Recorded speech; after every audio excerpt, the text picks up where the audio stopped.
ಇದು S S digital channel, Shri ಸುಮಂಗಲಿ digital channel. ನೀವು ನೋಡ್ತಾ ಇದ್ದೀರಿ ಸುದ್ದಿ ಸಮಯ, ಸ್ಥಳೀಯ ಸುದ್ದಿಗಳಿಗಾಗಿ. ಸುದ್ದಿ ಸಮಯದ ಪ್ರಾಯೋಜಕರು Mahalakshmi Jewellers, Gold Hub, Main Road, Kalaburagi. ಸಹ ಪ್ರಾಯೋಜಕರು Shri Lakshmi Venkateshwara Enclave, survey number 203, Vijayapura ಹೆದ್ದಾರಿ ರಸ್ತೆ, ಜೇವರ್ಗಿ.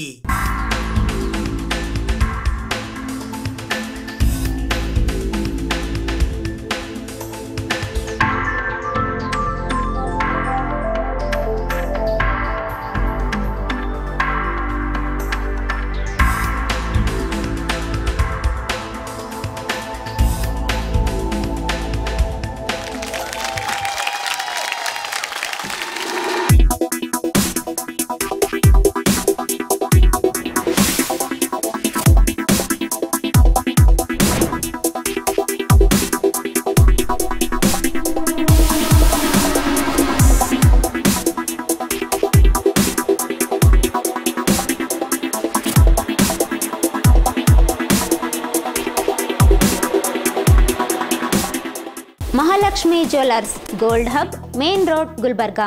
ಶ್ರೀ ಲಕ್ಷ್ಮೀ ವೆಂಕಟೇಶ್ವರ ಎನ್ಕ್ಲೇವ್, ಜೇವರ್ಗಿ. ನಮ್ಮ ಲೇಔಟ್ ವಿಜಯಪುರ ಬೈಪಾಸ್ ಹೆದ್ದಾರಿ ರಸ್ತೆಗೆ ಹೊಂದಿಕೊಂಡಿರುತ್ತದೆ. ಕಾರ್ಯನಿರತದಲ್ಲಿರುವ 6 ಲೇನ್ ರಾಷ್ಟ್ರೀಯ ಹೆದ್ದಾರಿಯು ಸೂರತ್ನಿಂದ Chennai express way project Bharat Mala ಯೋಜನೆಯು ನಮ್ಮ ಲೇಔಟ್ನ 2 ನಿಮಿಷದ ಅವಧಿ ದೂರದಲ್ಲಿದೆ. ಎನ್ಎ ಮತ್ತು ಟೌನ್ ಪ್ಲಾನಿಂಗ್ ಅಪ್ರೂವ್ಡ್ ಆಗಿರುತ್ತದೆ. Grand entrance arch, compound wall, overhead water tank, complete electricity solution with own transformers, street lights ಸೌಲಭ್ಯವಿರುತ್ತದೆ. Open drains and underground drainage, 9 metre block top roads. ರಸ್ತೆಯ 2 ಬದಿಗಳಲ್ಲಿ ಗಿಡ ಮರಗಳ ವ್ಯವಸ್ಥೆ ನೀಡಲಾಗಿದೆ. ಅದರ ಜೊತೆಗೆ ಮನೋರಂಜನೆಗಾಗಿ ಉದ್ಯಾನವನ ಕಲ್ಪಿಸಿದೆ ಮತ್ತು ಇತ್ಯಾದಿ ಅಭಿವೃದ್ಧಿ ಹೊಂದಿರುತ್ತದೆ. ನಿವೇಶನ ಕೊಳ್ಳುವವರಿಗೆ ವಿಶೇಷವಾಗಿ 40 ತಿಂಗಳ ಕಂತಿನ ಸವಲತ್ತು ನಿಮಗಾಗಿ ಇರುತ್ತದೆ. ದೂರವಾಣಿ ಸಂಖ್ಯೆ 8496993699.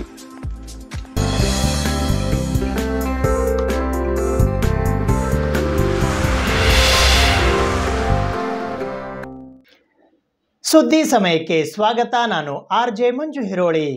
ಗುಲ್ಬರ್ಗಾ ಬಾರ್ ಅಸೋಸಿಯೇಷನ್ ವತಿಯಿಂದ ಕರ್ನಾಟಕ ಉಚ್ಚ ನ್ಯಾಯಾಲಯದ ಮಾಜಿ ನ್ಯಾಯಾಧೀಶರಾದ ದಿವಂಗತ ನ್ಯಾಯಮೂರ್ತಿ NK ಪಾಟೀಲ್ ರವರ ಭಾವಚಿತ್ರ ಅನಾವರಣ ಸಮಾರಂಭವನ್ನು ಹಮ್ಮಿಕೊಳ್ಳಲಾಗಿತ್ತು. ಗುಲ್ಬರ್ಗಾ ಬಾರ್ ಅಸೋಸಿಯೇಷನ್ ಕಲಬುರಗಿ ಕರ್ನಾಟಕದ ವತಿಯಿಂದ ಕರ್ನಾಟಕ ಉಚ್ಚ ನ್ಯಾಯಾಲಯದ ಮಾಜಿ ನ್ಯಾಯಾಧೀಶರಾದ ದಿವಂಗತ ಶ್ರೀ ನ್ಯಾಯಮೂರ್ತಿ NK ಪಾಟೀಲ್ ರವರ ಭಾವಚಿತ್ರ ಅನಾವರಣ ಕಾರ್ಯಕ್ರಮವು ಗುರುವಾರ ದಿನಾಂಕ 21 ಡಿಸೆಂಬರ್ 2023 ರಂದು ಬೆಳಗ್ಗೆ 9:30 ಗಂಟೆಗೆ ಕಲಬುರಗಿ ನಗರದ ಕರ್ನಾಟಕ ಹೈಕೋರ್ಟ್ ಪೀಠದ ಹೈಕೋರ್ಟ್ ವಕೀಲರ ಸಂಘದ ಸಭಾಂಗಣದಲ್ಲಿ ಜರುಗಿತು.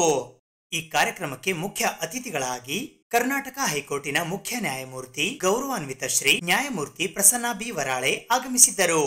ಗೌರವ ಅತಿಥಿಗಳಾಗಿ ಕರ್ನಾಟಕ ಹೈಕೋರ್ಟಿನ ನ್ಯಾಯಾಧೀಶರಾದ ಗೌರವಾನ್ವಿತ ಶ್ರೀ ನ್ಯಾಯಮೂರ್ತಿ R ದೇವದಾಸ್ ಮತ್ತು ಕರ್ನಾಟಕ ಉಚ್ಚ ನ್ಯಾಯಾಲಯದ ನ್ಯಾಯಾಧೀಶರಾದ ಸನ್ಮಾನ್ಯ ಶ್ರೀ ನ್ಯಾಯಮೂರ್ತಿ ಅಶೋಕ್ S ಕಿಣಗಿ ಆಗಮಿಸಿದ್ದರು. ಗುಲ್ಬರ್ಗಾ ವಕೀಲರ ಸಂಘದ ಉಚ್ಚ ನ್ಯಾಯಾಲಯ ಘಟಕ ಕಲಬುರಗಿಯ ಅಧ್ಯಕ್ಷರಾದ ಗುಪ್ತಲಿಂಗ ಪಾಟೀಲ್ ಈ ಕಾರ್ಯಕ್ರಮದ ಅಧ್ಯಕ್ಷತೆ ವಹಿಸಿದ್ದರು. ಈ ಕಾರ್ಯಕ್ರಮದಲ್ಲಿ ಹೈಕೋರ್ಟ್ ಘಟಕ ಕಲಬುರಗಿಯ ಗುಲ್ಬರ್ಗಾ ವಕೀಲರ ಸಂಘದ ಉಪಾಧ್ಯಕ್ಷರಾದ ಅಶೋಕ್ ಬಿ ಮುಳುಗೆ, ಪ್ರಧಾನ ಕಾರ್ಯದರ್ಶಿ ಸಂತೋಷ್ H ಪಾಟೀಲ್, ಜಂಟಿ ಕಾರ್ಯದರ್ಶಿ ಭೀಮರಾಯ MN, ಖಜಾಂಚಿಗಳಾದ ಶ್ರವಣಕುಮಾರ್ ಮಠ್, ಕಾರ್ಯನಿರ್ವಾಹಕ ಸಲಹೆಗಾರರಾದ ಸಂತೋಷ್ ಪಾಟೀಲ್ ದುದನಿ, ಶ್ರೀ ನಾಗಶೆಟ್ಟಿ G ಪಾಟೀಲ್, ಪೀರಪ್ಪ ಸುಲ್ತಾನ್ಪುರ್ ಸೇರಿದಂತೆ ಇತರರು ಉಪಸ್ಥಿತರಿದ್ದರು. ಗುಲ್ಬರ್ಗಾ ವಕೀಲರ ಸಂಘದ ಪ್ರಧಾನ ಕಾರ್ಯದರ್ಶಿ ಸಂತೋಷ್ H ಪಾಟೀಲ್ ಸ್ವಾಗತಿಸಿದರು. ಶ್ರೀಮತಿ ಸುಧಾ ಪ್ರಾರ್ಥನೆ ಗೀತೆ ಹಾಡಿದರು. ಗುಲ್ಬರ್ಗಾ ವಕೀಲರ ಸಂಘ ಕಲಬುರಗಿ ಅಧ್ಯಕ್ಷರಾದ ಗುಪ್ತಲಿಂಗ S ಪಾಟೀಲ್ ಸ್ವಾಗತ ಭಾಷಣ ಮಾಡಿದರು. ನಂತರ ಅತಿಥಿಗಳಿಗೆ ಹೂಗುಚ್ಛಗಳನ್ನು ಪ್ರದಾನ ಮಾಡಲಾಯಿತು. ಉಪಾಧ್ಯಕ್ಷರಾದ ಅಶೋಕ್ ಬಿ ಮುಳುಗೆ ಇವರಿಂದ ಸಮಾರಂಭದ ಗೌರವ ಅತಿಥಿಗಳಿಗೆ ಹೂಗುಚ್ಛಗಳನ್ನು ಪ್ರಸ್ತುತಪಡಿಸಲಾಯಿತು. ಜಂಟಿ ಕಾರ್ಯದರ್ಶಿ ಭೀಮರಾಯ MN ವಿಶೇಷ ಆಹ್ವಾನಿತರಿಗೆ ಹೂಗುಚ್ಛಗಳನ್ನು ಪ್ರದಾನ ಮಾಡಿದರು.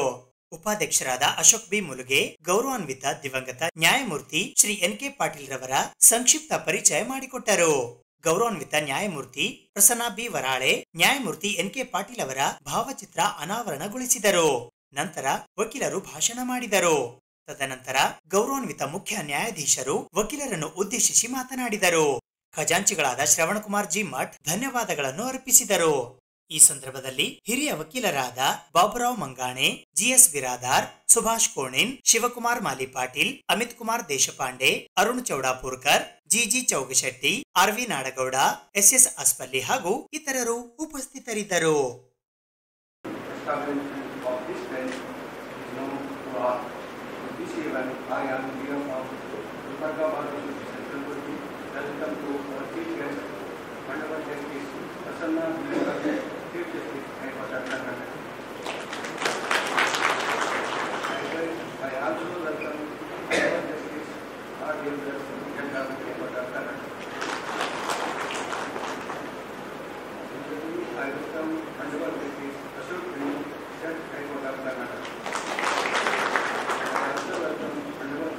Village of Malki Taluka, Bidar district, having a graduation initially in their village itself, and after that his SSLC PUC degree is completed from Bidar, and later on degree in law from Redupacharya Law College, Bengaluru, and enrolled as an advocate on 9 April 1982 and practiced for 80 years in various branches of law in District Court, High Court of Karnataka at Bengaluru.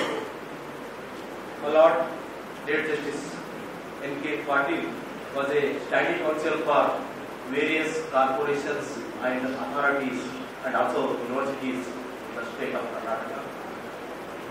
He was appointed as an additional judge of Karnataka High Court on 11th December 2000 and appointed as a permanent judge on 18th April 2002. In the capacity of a committee member, recommended constitution and establishment of circuit benches at Dharwad and Gulbarga in Belgaum and Gulbarga region, taking into consideration social, educational, economic and political background of the region. He was also appointed as the chairman for monitoring the construction of circuit bench at Gulbarga and also served on the board of governors for Judicial Academy for 2 years. He was also appointed as a chairman of Legal Services Committee and conducted many Lok Adalats in the state. He was also attended various state level, national level conferences in the entire country, and my Lord was also appointed as chairman and core committee for submitting comprehensive action plan report for rejuvenation of lakes in the Bengaluru, BBMP, BDA and BMRDC. He was also chairman of review and monitoring committee for providing infrastructure facilities to subordinate judiciary in the state of Karnataka. He was also appointed as chairman of the core committee for submitting a comprehensive master plan report on prevention of malnutrition of children in Karnataka, and accordingly the report has been submitted and accepted by the state government and substantially implemented. Taken keen interest in the protection of environment during the tenure as a judge of the Honorable High Court of Karnataka. He has disposed of 59,571 cases pertaining to various branches of law. As a chairman of Karnataka State Legal Services Authority, settled and disposed of record number of cases pending in the district courts and High Court of Karnataka, 7,19,100 pending cases. When we received the resolution of the bar and Brother Justice Kingsley and all my other brother judges who are part of the building committee spare not a moment to approve the resolution and request making a departure from our earlier resolutions to tribute and mark our respect to Honorable Brother Justice Patil. Justice N.K. Patil's life journey from his humble beginning is a pinnacle of judicial hierarchy, is a narrative of dedication, perseverance and intellectual brilliance. Born in an era that demanded fortitude and resilience, Justice Patil's career is a testament to his commitment to the principles of justice and rule of law. pray we not only honor his memory but also reflect on the profound impact he had on the legal fraternity and the society at large.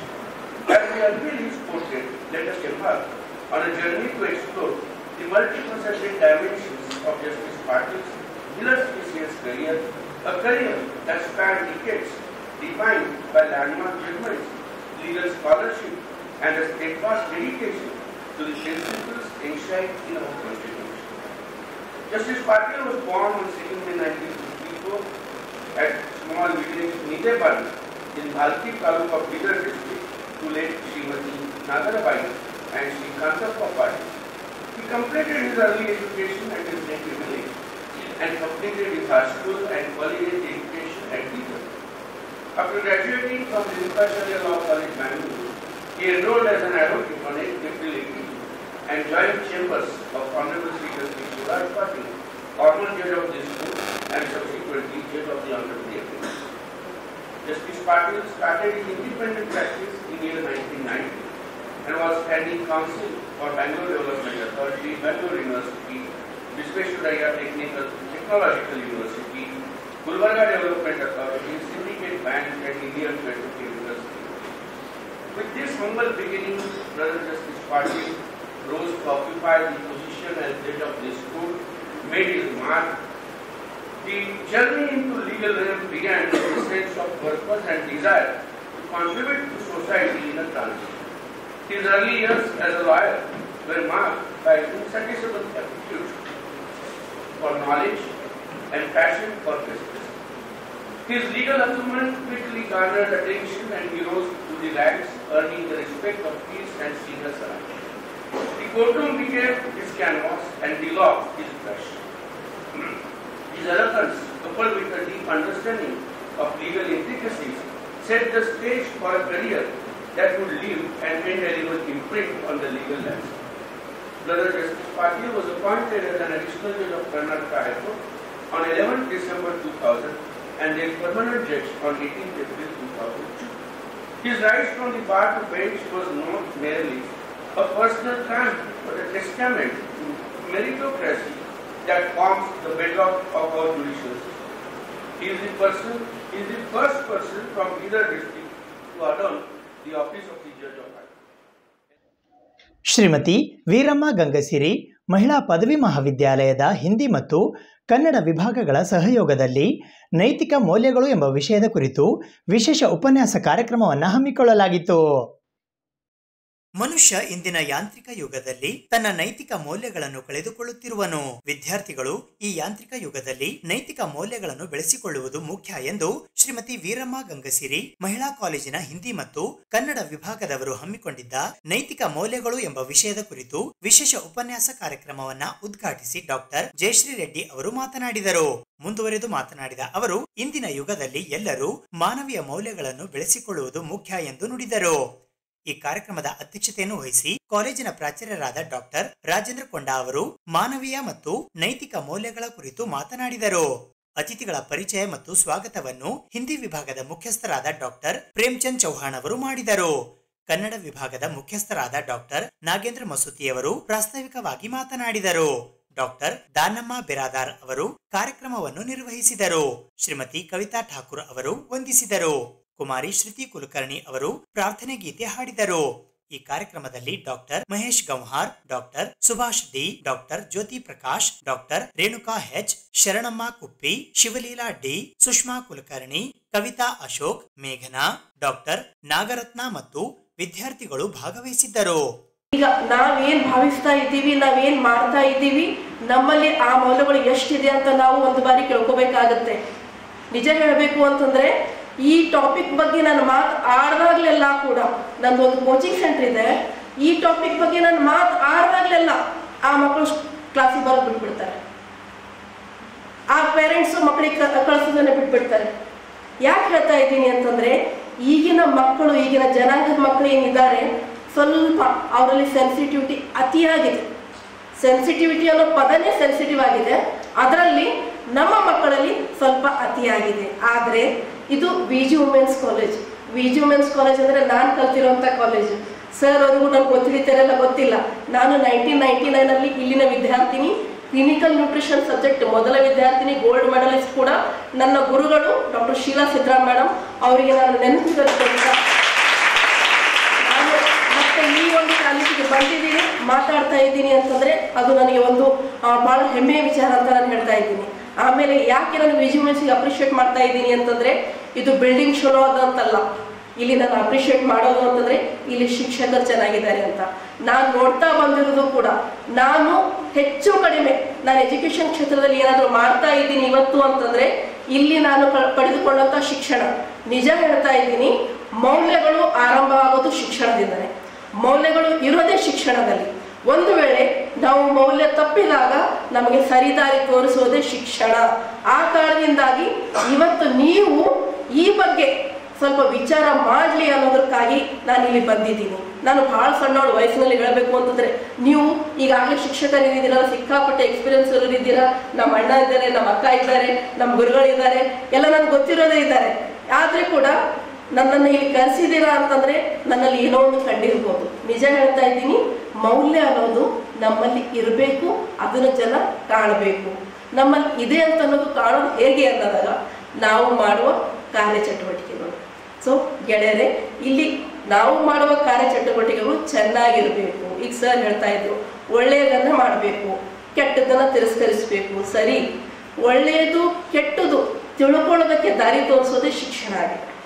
ಈ ಒಳ್ಳೆಯದು ಕೆಟ್ಟದನ್ನ ತಿಳ್ಕೊಳ್ಳೋದಕ್ಕೆ ಶಿಕ್ಷಣ ಕೊಡಬೇಕು ಅಂತ ಹೇಳ್ತೀವಿ. ಶಿಕ್ಷಣ ಅಂದ್ರೆ biology, chemistry ಕಲಿಯೋದು ಮಾತ್ರ ಶಿಕ್ಷಣ ಅಲ್ಲ.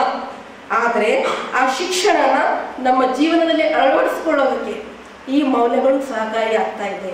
ಈ ಶಿಕ್ಷಣಕ್ಕೆ ನಾವು ಇನ್ನೂ ಸ್ವಲ್ಪ ಒತ್ತು ಕೊಡಬೇಕಾಗಿದೆ. ಯಾಕೆ ಅಂತಂದ್ರೆ ನಮ್ಮಲ್ಲಿ, ಅಂದರೆ ನಾವು ಶಿಕ್ಷಕರಲ್ಲೂ ಕೂಡ ಕೆಲವೊಂದು ಕೊರತೆಗಳು ಕಾಡ್ತಾ ಇದ್ದೀವಿ. ಇದನ್ನು ನಾನು ಕೂಡ ಅದಕ್ಕೆ ಹೊಣೆಗಾರರಾಗಿ ನಾನು ಭಾವಿಸ್ತೀನಿ. ಈಗಾಗಲೇ ಹೇಳಿದ ಹಾಗೆ ಒಂದು ಎಕ್ಸಾಂಪಲ್ ಕೂಡ ಆಗಿದೆ. ಈಗ ನಾನು ಎಕ್ಸ್ಕ್ಯೂಸ್ ಕೊಡ್ಬೋದು, ಬಂದೆ ನಾನು ಬರಬೇಕಾದ್ರೆ ಲೇಟ್ ಆಯಿತು ಅಂತ ಎಕ್ಸ್ಕ್ಯೂಸ್ ಕೊಡ್ಬೋದು. ಅದು ಎಕ್ಸ್ಕ್ಯೂಸ್ ಕೊಟ್ಟರೆ ಅದು ಹೋದಂಥ ಸಮಯ ಬರಲ್ಲ. ನೀವಿಲ್ಲಿ ಕೊಡ್ತಾ ಇರೋಂಥ ಅದು ಎಷ್ಟು ಟೈಮಿಂದ ನಾವು ಕೂತಿದ್ದೀರಾ, ಈ ಟೈಮ್ ಮತ್ತೆ ಬರಲ್ಲ. ಈಗಾಗಲೇ ನೆಕ್ಸ್ಟ್ ಮೀಟಿಂಗ್ ಇದೆ, ಆ ಮೀಟಿಂಗಿಗೆ ನಾವು ಟೈಮ್ ಕೊಡಬೇಕು. ಈಗ ನಾನೇ ನನ್ನ ಲೆಕ್ಚರ್ ಕೊಡ್ತೀನಿ ಅಂದರೆ ಆಗೋದಿಲ್ಲ. ಹಾಗಾಗಿ ನಾನು ಮೊದಲೇದಾಗಿ ನಾವು ಮಾಡುವ ಕಾರ್ಯಗಳಿಗೆ ಮೊದಲೇದಾಗಿ ನಾವು ಹೊಣೆಗಾರಿಕೆ ತಗೋಬೇಕು, ಜವಾಬ್ದಾರಿ ತಗೋಬೇಕು. ಜೊತೆಯಲ್ಲಿ ನಾನು ಯಾರು ಅನ್ನೋ ಅಭಿಪ್ರಾಯ ನಮಗೆ ಗೊತ್ತಿರಬೇಕು. ಜೀವನದ ಮುಖ್ಯ ದೊಡ್ಡ ಮೌಲ್ಯ ಅಂತಂದ್ರೆ, ಜೀವನದ ಮೌಲ್ಯ ಅಂತಂದ್ರೆ ನಾವು ನಮ್ಮನ್ನ ಯಾರು ಅಂತ ತಿಳ್ಕೊಂಡು ಅದರ ನಮ್ಮ ಜವಾಬ್ದಾರಿತನ ಏನಿದೆ, ಆವಾಗ ನಮಗೆ ಮೌಲ್ಯಗಳ ಅರ್ಥ ಚೆನ್ನಾಗಿ ಗೊತ್ತಾಗಲಿಕ್ಕೆ ಸಾಧ್ಯ. ಇದನ್ನ ಯಾರು ಕಲಿಸ್ತಾ ಇದ್ದಾರೆ ಅಂತಂದಾಗ ಎಲ್ರಿಗೂ ಗೊತ್ತಿದೆ. ನಾವು ಹುಟ್ಟಿದಾಗಲಿಂದ ನಮ್ಮ ತಂದೆ ತಾಯಿಗಳು, ನಮ್ಮ ಜೊತೆಗಾರರು, ನಮ್ಮ ಗೆಳೆಯರು ನಮ್ಮ ಒಂದಿಲ್ಲ ಒಂದು ರೀತಿಯಿಂದ ಕಲಿಸ್ತಾನೆ ಇದ್ದಾರೆ. ಆದ್ರೆ ಈ ಒಂದು ಮೌಲ್ಯಗಳ ಪರಿಧಿ ಏನಿದೆಯಲ್ಲ ಬಹಳ ದೊಡ್ಡದಿದೆ. ಹಿಂದಕ್ಕೆ ಮೌಲ್ಯಗಳು ಹೇಳಿದಾಗ ನಮಗ್ ಬಾಹಾಟ ಆಗ್ತಾ ಇದ್ದು, ಸತ್ಯ ಅಹಿಂಸೆ ಸ್ಟಾರ್ಟ್ ಮಾಡ್ತಾ ಇದ್ವಿ ನಾವು, ಹೌದಾ, ಬಾಹಾಟ ಆಗ್ತಾ ಇದ್ವು. ಆದ್ರೆ ಇವತ್ತಿನ ಮೌಲ್ಯ ಪರಿಧಿ ಏನಿದೆಯಲ್ಲ ಬಹಳ ವಿಸ್ತರಿಸಲ್ಪಟ್ಟಿದೆ. ಎಷ್ಟು ವಿಸ್ತರಿಸಲ್ಪಟ್ಟಿದೆ ಅಂದ್ರೆ ನಾವು ಈಗ ಮಾಡುವ ಪ್ರತಿಯೊಂದು ವರ್ತನೆಯೂ ಕೂಡ ಒಂದು ಮೌಲ್ಯ ಅನ್ನುವಷ್ಟರ ಮಟ್ಟಿಗೆ ಈಗ ಎಲ್ಲ ಕಡೆನೂ ಕಾಣಿಸ್ತಾ ಇದೆ. ಯಾಕೆ? ವಿದ್ಯಾರ್ಥಿ ಅಂದ್ರೆ ಹೇಗಿರ್ಬೇಕು. ಕರ್ನಾಟಕ ಸಮತಾ ಸೈನಿಕ ದಳ ಜಿಲ್ಲಾ ಸಮಿತಿ ಕಲಬುರಗಿಯ ವತಿಯಿಂದ ಬಿ ಶ್ಯಾಮ್ ಸುಂದರ್ ಅವರ 115ನೆಯ ಜಯಂತ್ಯುತ್ಸವ ಕಾರ್ಯಕ್ರಮವನ್ನು ಹಮ್ಮಿಕೊಳ್ಳಲಾಗಿತ್ತು.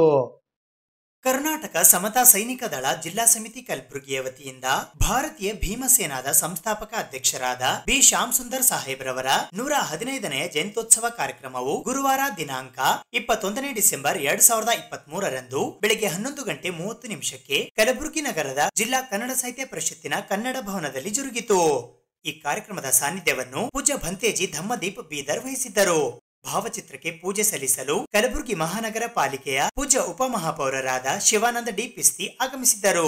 ಜ್ಯೋತಿ ಬೆಳಗಿಸಲು ಭಾರತೀಯ ಬೌದ್ಧ ಮಹಾಸಭಾ ಬೆಂಗಳೂರಿನ ರಾಜ್ಯಾಧ್ಯಕ್ಷರಾದ ಸೂರ್ಯಕಾಂತ್ ನಿಂಬಾಳ್ಕರ್ ಆಗಮಿಸಿದ್ದರು. ಅಧ್ಯಕ್ಷತೆಯನ್ನು ಕೆಎಸ್ಎಸ್ಡಿ ಕಲಬುರಗಿ ವಿಭಾಗೀಯ ಅಧ್ಯಕ್ಷರಾದ ಸಂಜೀವ್ ಟಿ ಮಾಲೆ ವಹಿಸಿದ್ದರು. ಪ್ರಾಸ್ತಾವಿಕ ನುಡಿಗಳನ್ನಾಡಿ ಸ್ವಾಗತಿಸಲು ಕಲಬುರಗಿಯ ಖ್ಯಾತ ಜನಪದ ಕಲಾವಿದರಾದ ಎಂಎನ್ ಸುಗಂಧಿ ರಾಜಾಪುರ ಆಗಮಿಸಿದ್ದರು. ಮುಖ್ಯ ಅತಿಥಿಗಳಾಗಿ ನೃಪತುಂಗ ಪತ್ರಿಕೆ ಕಲಬುರಗಿಯ ಸಂಪಾದಕರಾದ ಶಿವರಾಯ ದೊಡ್ಡಮನಿ, ಕಲಬುರಗಿಯ ಹಿರಿಯ ನಿವೃತ್ತ ವೈದ್ಯಾಧಿಕಾರಿಗಳಾದ ಡಾಕ್ಟರ್ ದೇವೇಂದ್ರಪ್ಪ ಕಮಲಾಪುರ್ಕರ್ ಹಾಗೂ ಕನ್ನಡ ಸಾಹಿತ್ಯ ಪರಿಷತ್ತು ಕಲಬುರಗಿಯ ಗೌರವ ಕಾರ್ಯದರ್ಶಿಗಳು ಹಾಗೂ ಚಿಂತಕರಾದ ಪ್ರೊಫೆಸರ್ ಯಶವಂತರಾಯ ಅಷ್ಟಗಿ ಆಗಮಿಸಿದ್ದರು. ಅತಿಥಿಗಳಾಗಿ ಕೆಎಸ್ಎಸ್ಡಿ ಬಳ್ಳಾರಿಯ ವಿಭಾಗೀಯ ಅಧ್ಯಕ್ಷರಾದ ಪೃಥ್ವಿರಾಜ್ ದೊಡ್ಡಮನಿ ಹಾಗೂ ಗಂಗಾವತಿಯ ಕೆಎಸ್ಎಸ್ಡಿ ವಿಭಾಗೀಯ ಪ್ರಧಾನ ಕಾರ್ಯದರ್ಶಿ ಜಯಶಂಕರ್ ಆಗಮಿಸಿದ್ದರು.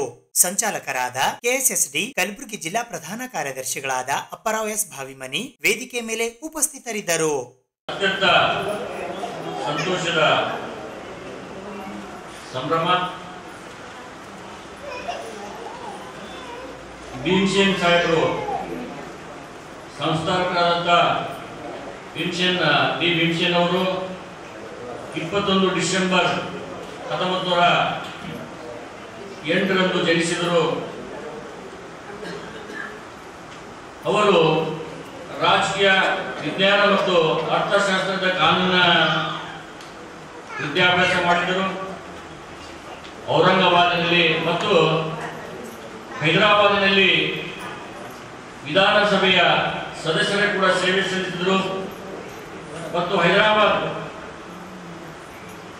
ಸರ್ಕಾರದಲ್ಲಿ ಡೆಪ್ಯೂಟಿ ಸ್ಪೀಕರ್ ಆಗಿ ಕೂಡ ಅವರು ಸೇವೆ ಸಲ್ಲಿಸಿದ್ದಾರೆ. ಬಿ ಶ್ಯಾಮ್ ಸುಂದರ್ ಅವರು ಇಡೀ 3 ರಾಜ್ಯಕ್ಕೆ ಅಷ್ಟೇ ಅಲ್ಲ, ಇಡೀ ಭಾರತ ದೇಶಕ್ಕೆ ಹೆಸರು ವಾಸಿಯಾಗಿದ್ದರು. ಡಾಕ್ಟರ್ ಬಾಬಾ ಸಾಹೇಬ್ ಅಂಬೇಡ್ಕರ್ ಅವರ ಒಂದು ತಳಹದಿ ಮೇಲೆ ಜ್ಞಾನ ಮತ್ತು ಎಲ್ಲ ಒಂದು ದೇಶಕ್ಕಾಗಿ ರಾಜ್ಯಕ್ಕಾಗಿ ಸಾಕಷ್ಟು ಒಂದು ಸಮಾಜಕ್ಕಾಗಿ ಸೇವಿಸಿದಂಥ ಧೀಮಂತ ನಾಯಕರು. ಅವರು ಹಾಕಿಕೊಟ್ಟಂತ ಯಾವ ಡಾಕ್ಟರ್ ಬಾಬಾ ಸಾಹೇಬ್ ಅಂಬೇಡ್ಕರ್ ಅವರ ಏನು ನಾವೆಲ್ಲ ಆ ಒಂದು ಹಾದಿಯಲ್ಲಿ ನಡೀತಾ ಇದ್ದೇವೆ, ನಾವು ಕೂಡ ಅಂತ ಧೀಮಂತ ನಾಯಕರ ಒಂದು ತತ್ವ ಸಿದ್ಧಾಂತ ಮೇಲೆ ನಡೆದಾಗ ನಮ್ಮ ಜೀವನ ಸಾರ್ಥಕ ಆಗ್ತದೆ ಅಂತ ನನಗೆ ಹೇಳ್ಬಯಸ್ತೀನಿ. ಅದು ಪ್ರೀತಿಗೆ ಸುಂದರ ಅಷ್ಟೇ ಆಗಲ್ಲ. ಅದಕ್ಕೆ ಅವರ ಪ್ರಭಾವ ಎಷ್ಟಿತ್ತು ಅಂತಂದ್ರೆ ಒಂದೊಂದು ನಗರ ಆಗಿ ನಿರ್ಮಾಣ ಆಯಿತು. ಅವರೊಂದು ಈಗಾಗಲೇ ಹೇಳಿದ್ದಾರೆ ಉಪಮಾಪ ಅವರು ಈ ಅಸ್ಪೃಶ್ಯ ಜಾತಿಗೆ ಶಿಕ್ಷಣ ಕೊಡೋದ್ರ ಜೊತೆಗೆ ಒಂದು ದಲಿತ ಮುಸ್ಲಿಂ ಐಕ್ಯತೆ ಬಗ್ಗೆ ಹೆಚ್ಚು ಅವರು ಗಮನ ಸೆಳೆದ್ರು ಇಡೀ ಭಾರತದಲ್ಲಿ. ಮತ್ತು ಅವರು ನಿಜಾಮ್ ಗೌರ್ಮೆಂಟ್ ಅಲ್ಲಿ ಫಾರಿನ್ ಮಿನಿಸ್ಟರ್ ಆಗಿ ಅವರ ಪರವಾಗಿ ಸಾಕಷ್ಟು ಅಂತಾರಾಷ್ಟ್ರೀಯ ಮಟ್ಟದಲ್ಲಿ ನಿಜಾಮ್ ಗೌರ್ಮೆಂಟ್ ಪರವಾಗಿ ಭಾಗವಹಿಸ್ತಾ ಇದ್ರು. ಜೊತೆಗೆ ಅವರು ಒಂದು ಕಾಲದಲ್ಲಿ ಭಾರತ ಏಕೀಕರಣದ ಸಂದರ್ಭದಲ್ಲಿ ಅದರ ನಂತರ ಸಹಿತ ಅವರು ಶೋಷಿತ ಸಮುದಾಯಕ್ಕೆ ಎಲ್ಲೆಲ್ಲಿ ಅನ್ಯಾಯ ಆಗ್ತಾ ಅವರೇ ಸ್ವತಃ ಬರ್ತಾ ಇದ್ರು. ಮತ್ತು ಮೈಸೂರು ಕರ್ನಾಟಕ ಏಕೀಕರಣ ಆದ ನಂತರ ಅವರಾದ ಭಾಲ್ಕಿ ಅಲ್ಲಿ ಶಾಸಕರಾಗಿ ಅಲ್ಲಿ ಚುನಾವಣೆ ನಿಂತಿದ್ರು MLA ಎಲೆಕ್ಷನ್ಗೆ. ಆ ಚುನಾವಣೆಗೆ ಇಲ್ಲಿರ್ತಕ್ಕಂಥ ಎಲ್ಲ ವಿದ್ಯಾವಂತ ಯುವಕರು ಅಂದ್ರೆ ಇವತ್ತು ಯಾರು ನಿವೃತ್ತ ಹಂತದಲ್ಲಿದ್ದಾರೋ ನಿವೃತ್ತ ಆಗಿದ್ದಾರೆ ಅವರೆಲ್ಲ ಅವರ ಫಾಲೋವರ್ಸ್ ಆಗಿದ್ರು. ಅವರು ಸಹಿತ ಅವ್ರ ಚುನಾವಣೆಗೆ ಭಾಗವಹಿಸಿ ಅಷ್ಟೇ ಅಲ್ಲ, ಈ ಭಾಗದಲ್ಲಿ ಯಾವುದೇ ಸಾಮಾಜಿಕ ಅನ್ಯಾಯ ಆದರೂ ಸಹಿತ ನೇರವಾಗಿ ಅಲ್ಲಿ ಬಗೆಹರಿಸುವಂತ ಜಾತಿ ಅವ್ರದ್ದಾಗಿತ್ತು. ಅದಕ್ಕೆ ಮುಂದುಗಡೆ ನಾವು ಸಂಘಟನೆ ಮೂಲಕ ಮಹಾಪುರುಷರ ಒಂದು ಸಾಮಾಜಿಕ ಚಿಂತಕರ ಜನ್ಮ ದಿನಾಚರಣೆ ಅಷ್ಟೇ ಮಾಡೋದು ಸಾಲದು, ನಾವು ವಿಚಾರ ಸಹಿತ ಮೈಗೂಡಿಸ್ಕೊಳ್ಳೋದು ಬಹಳ ಅತ್ಯಂತ ಮಹತ್ವದಾಗಿರ್ತಕ್ಕಂಥ ವಿಚಾರ ಆಗಿದೆ. ಈಗಾಗಲೇ ಬಿ ಶ್ಯಾಮಸುಂದರ್ ಸಾಹೇಬರ ಜೊತೆ ಅವರು ಜೀವಿತ ಕಾಲದಲ್ಲಿ ಅವ್ರ ಜೊತೆ ಒಡನಾಟ ಹೊಂದಿರ್ತಕ್ಕಂಥ ನಮ್ಮ ಡಾಕ್ಟರ್ ದೇವೇಂದ್ರ ಸಾಹೇಬರು ಮತ್ತು ಶಿವರಾಯ ದೊಡ್ಡಮಣಿಯಣ್ಣವರು ಬಹಳ ಮಾರ್ಮಿಕವಾಗಿರ್ತಕ್ಕಂಥ ಮಾತುಗಳನ್ನ ಆಡಿದ್ದಾರೆ. ಅದರ ಜೊತೆಗೆ ನಮ್ಮ ಸೂರ್ಯಕಾಂತ್ ನಿಂಬಾಳ್ಕರ್ ಅವರು ಕೂಡ ಅತ್ಯುತ್ತಮವಾಗಿರ್ತಕ್ಕಂಥ ಸಂಘಟನಾ ದೃಷ್ಟಿಯಿಂದ ಅತ್ಯುತ್ತಮವಾಗಿರ್ತಕ್ಕಂಥ ಮಾತುಗಳನ್ನ ಆಡಿದ್ದಾರೆ. ಹಾಗಾಗಿ ಇವತ್ತು ಹೆಚ್ಚಿಗೆ ಮಾತಾಡೋಕ್ಕೆ ಸಮಯ ಇಲ್ಲ.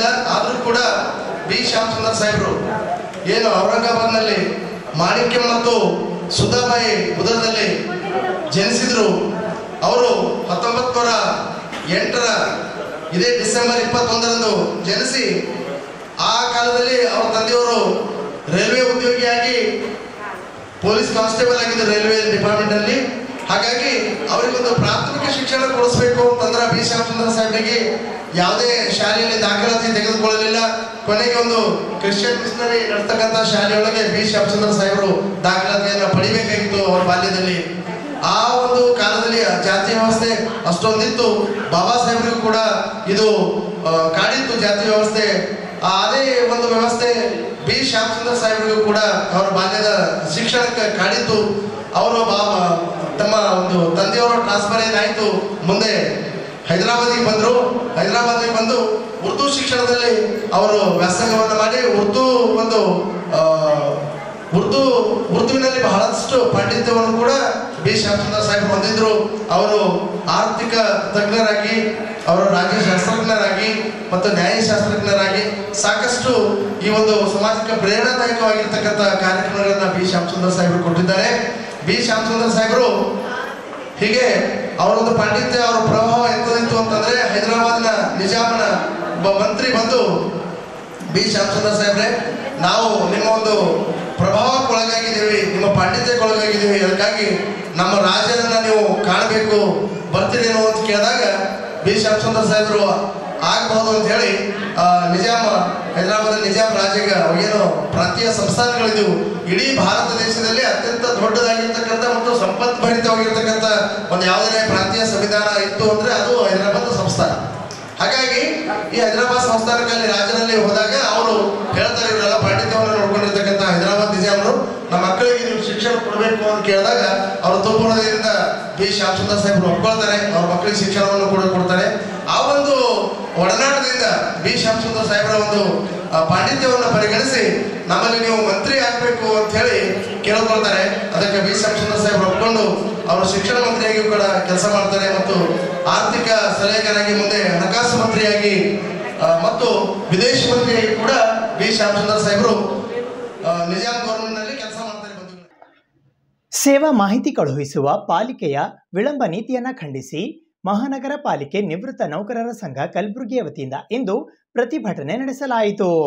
ಮಹಾನಗರ ಪಾಲಿಕೆ ನಿವೃತ್ತ ನೌಕರರ ಸಂಘದ ವತಿಯಿಂದ ದಿನಾಂಕ 21 ಡಿಸೆಂಬರ್ 2023 ಬೆಳಿಗ್ಗೆ 11 ಗಂಟೆಗೆ ಕಲಬುರಗಿ ಮಹಾನಗರ ಪಾಲಿಕೆಯ ವಿರುದ್ಧ ಸೇವಾ ಮಾಹಿತಿ ಕಳುಹಿಸುವ ವಿಳಂಬ ನೀತಿ ಖಂಡಿಸಿ ಪ್ರತಿಭಟನೆ ನಡೆಸುವ ಮೂಲಕ ಮಹಾನಗರ ಪಾಲಿಕೆಯ ಮಹಾಪೌರರಿಗೆ ಮನವಿ ಪತ್ರವನ್ನ ಸಲ್ಲಿಸಲಾಯಿತು.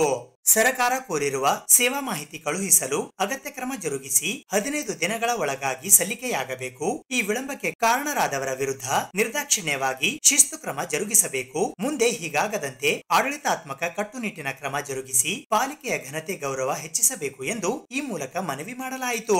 ಈ ಪ್ರತಿಭಟನೆಯಲ್ಲಿ ವೀರಭದ್ರ ಸಿಂಪಿ ಸೇರಿದಂತೆ ಪದಾಧಿಕಾರಿಗಳು ಹಾಗೂ ಸರ್ವ ಸದಸ್ಯರು ಪಾಲ್ಗೊಂಡಿದ್ದರು.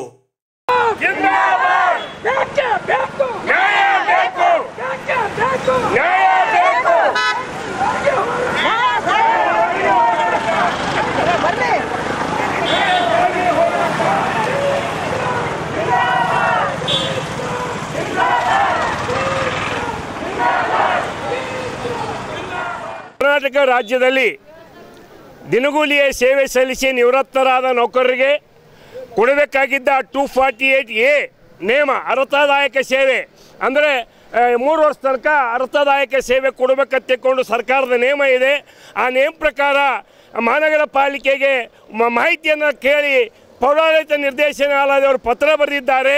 ಆದರೂ ಕೂಡ 6 ತಿಂಗಳಾಯಿತು, ನಮ್ಮ ಫೈಲ್ ಇನ್ನೂ ಬೆಂಗಳೂರು ಕಳಿಸ್ತಾ ಇಲ್ಲ. ನೋಡ್ರಿ, ಒಬ್ಬೊಬ್ಬರು ಇವರು ಆಯುಷ್ಯ ನೋಡ್ರಿ, ಈಗಾಗಲೇ ನಿವೃತ್ತರಾಗಿ ಇನ್ನು ಈಗ 8-10 ಮಂದಿ ಸತ್ತಾರ.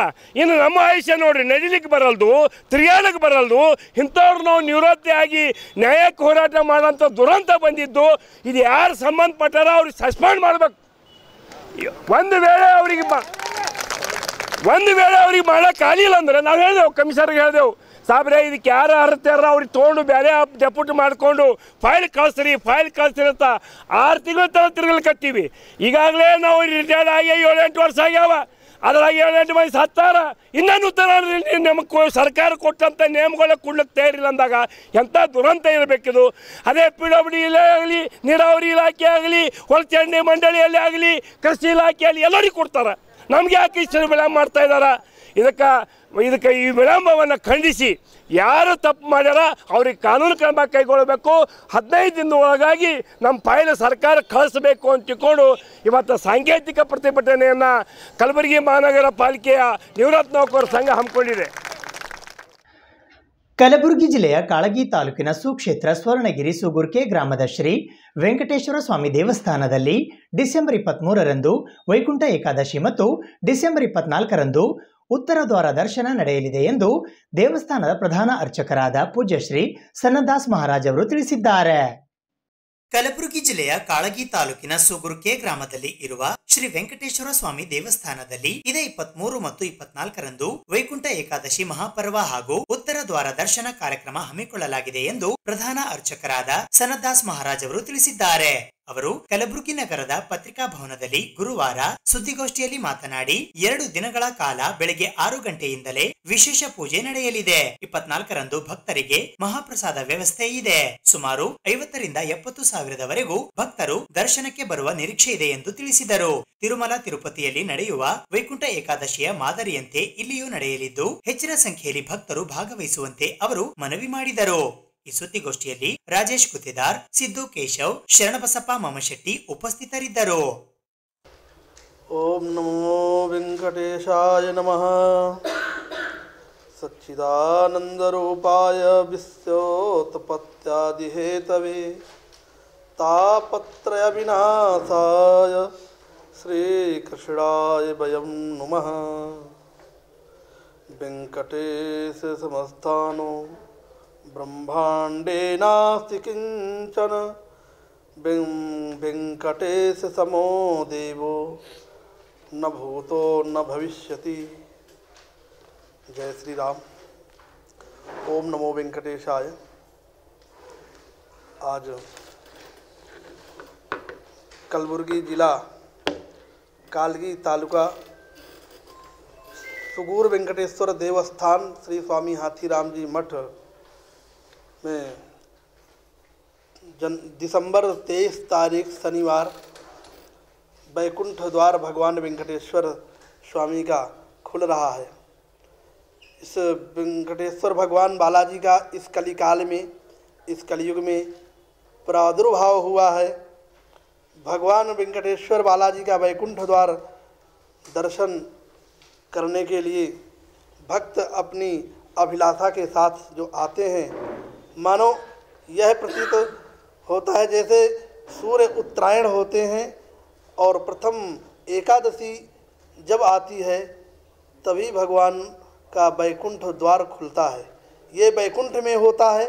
वैकुंठ में सभी देवी देवता भगवान श्रीनिवास के सहित जहाँ निवास करते हैं, भगवान नारायण हरि का वैकुंठ द्वार खुलता है. यह एकादशी को सभी देवी देवता जाके दर्शन करते हैं और अपने आप को धन्य समझते हैं.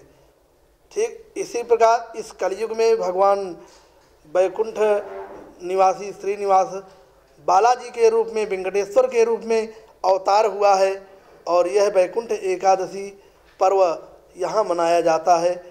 यह उत्तरायण सूर्य होने के जब दक्षिणायन सूर्य समाप्त हो जाते हैं तब देवताओं का दिन आ जाता है और जो प्रथम एकादशी पड़ती है उत्तरायण में, इसको वैकुंठ एकादशी बोलते हैं. यह दिन 23 दिसंबर शनिवार को पड़ रहा है जो इस वैकुंठ एकादशी कार्यक्रम का आयोजन हो रहा है. सुगूर वेंकटेश्वर देवस्थान में 23 दिसंबर शनिवार के दिन भगवान बालाजी का वैकुंठ एकादशी वैकुंठ पर्व का दर्शन होगा, जिसमें आप इस मीडिया चैनल के माध्यम से अपने सभी वेंकटेश्वर भक्त प्रेमियों को हम यह सूचित कर रहे हैं, भगवान बालाजी का दर्शन सुबह सुप्रभात आरती अर्चना होने के पश्चात 6 बजे सुबह वैकुंठ द्वार पूजा होकर के उत्तर द्वार से भगवान बालाजी का वैकुंठ द्वार दर्शन कराया जाएगा. इसके पश्चात दर्शन कंटिन्यू चलता रहेगा. दूसरे दिन द्वादशी को भगवान बालाजी का भी वैकुंठ द्वार खुला रहेगा. वैकुंठ द्वार का दर्शन होगा और एक विशेष महत्व है जो ऐसा कहीं देखा नहीं गया. सुगूर वेंकटेश्वर देवस्थान के नज़दीक पहाड़ में 200 फीट ऊंचाई में जो चावल धान का उत्पन्न होता है, उस धान का महत्व ऐसा है कि जो किसी ने आज तक उसको जान नहीं पाया। यह भगवान की ही लीला है। ऐसा कभी देखा नहीं कि अपने आप बिना बीज डाले, बिना पानी डाले, बिना खाद डाले, बिना किसी के हाथ से कुछ बिना किए अपने आप उत्पन्न होता है। और यह धान चावल हम सुगूर वेंकटेश्वर देवस्थान में ला करके यही वैकुंठ एकादशी के दूसरे दिन जो द्वादशी होती है, इसको हम वैकुंठ द्वादशी कहते हैं। इस वैकुंठ द्वादशी में उस चावल का भगवान का नैवेद्य करते हैं। नैवेद्य करके साधु ब्राह्मण प्रसाद लेते हैं। समस्त आए हुए भक्तों को उस प्रसाद का वितरण करते हैं और उस प्रसाद के लिए आए हुए भक्त सभी जो भगवान बालाजी के श्रद्धा भक्ति से दर्शन करने आते हैं उस प्रसाद को ग्रहण करते हैं और विशाल भंडारा का आयोजन होता है और उस प्रसाद को इसी दिन हम भक्तों को वितरण करते हैं भगवान को नैवेद्य करके। जय श्री राम, जय बालाजी। ಈಗಾಗಲೇ ನಮ್ಮ ಹಾತಿರಾಮ್ ಮಠದ ಮುಖ್ಯ ಅರ್ಚಕರಾದಂಥ ಸನ್ನದಾಸ್ ಮಹಾರಾಜ್ ವಿವರವಾಗೆಲ್ಲ ಹೇಳಿದ್ದಾರೆ. ಮೊದಲಿಗೆ ವೈಕುಂಠ ಏಕಾದಶಿ ವರ್ಷಿಗೆಲ್ಲರೂ ತಾವೆಲ್ಲ ಇದರಲ್ಲಿ ಭಾಳಷ್ಟು ಜನ ಬಂದಿದ್ದೀರಿ ಎಲ್ಲರೂ.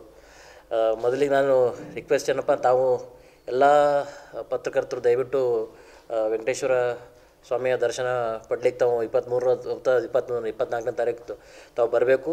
ತಮಗೆ ವಿಶೇಷವಂಥ ಪ್ರಸಾದ ಕೂಡ ಏರ್ಪಡಿಸಲಾಗುತ್ತದೆ. ಮತ್ತು ಈಗಾಗಲೇ ವಿವರವಾಗಿ ಹೇಳಿದ್ದು ನಾನು ಮತ್ತೊಮ್ಮೆ ಹೇಳ್ತೀನಿ.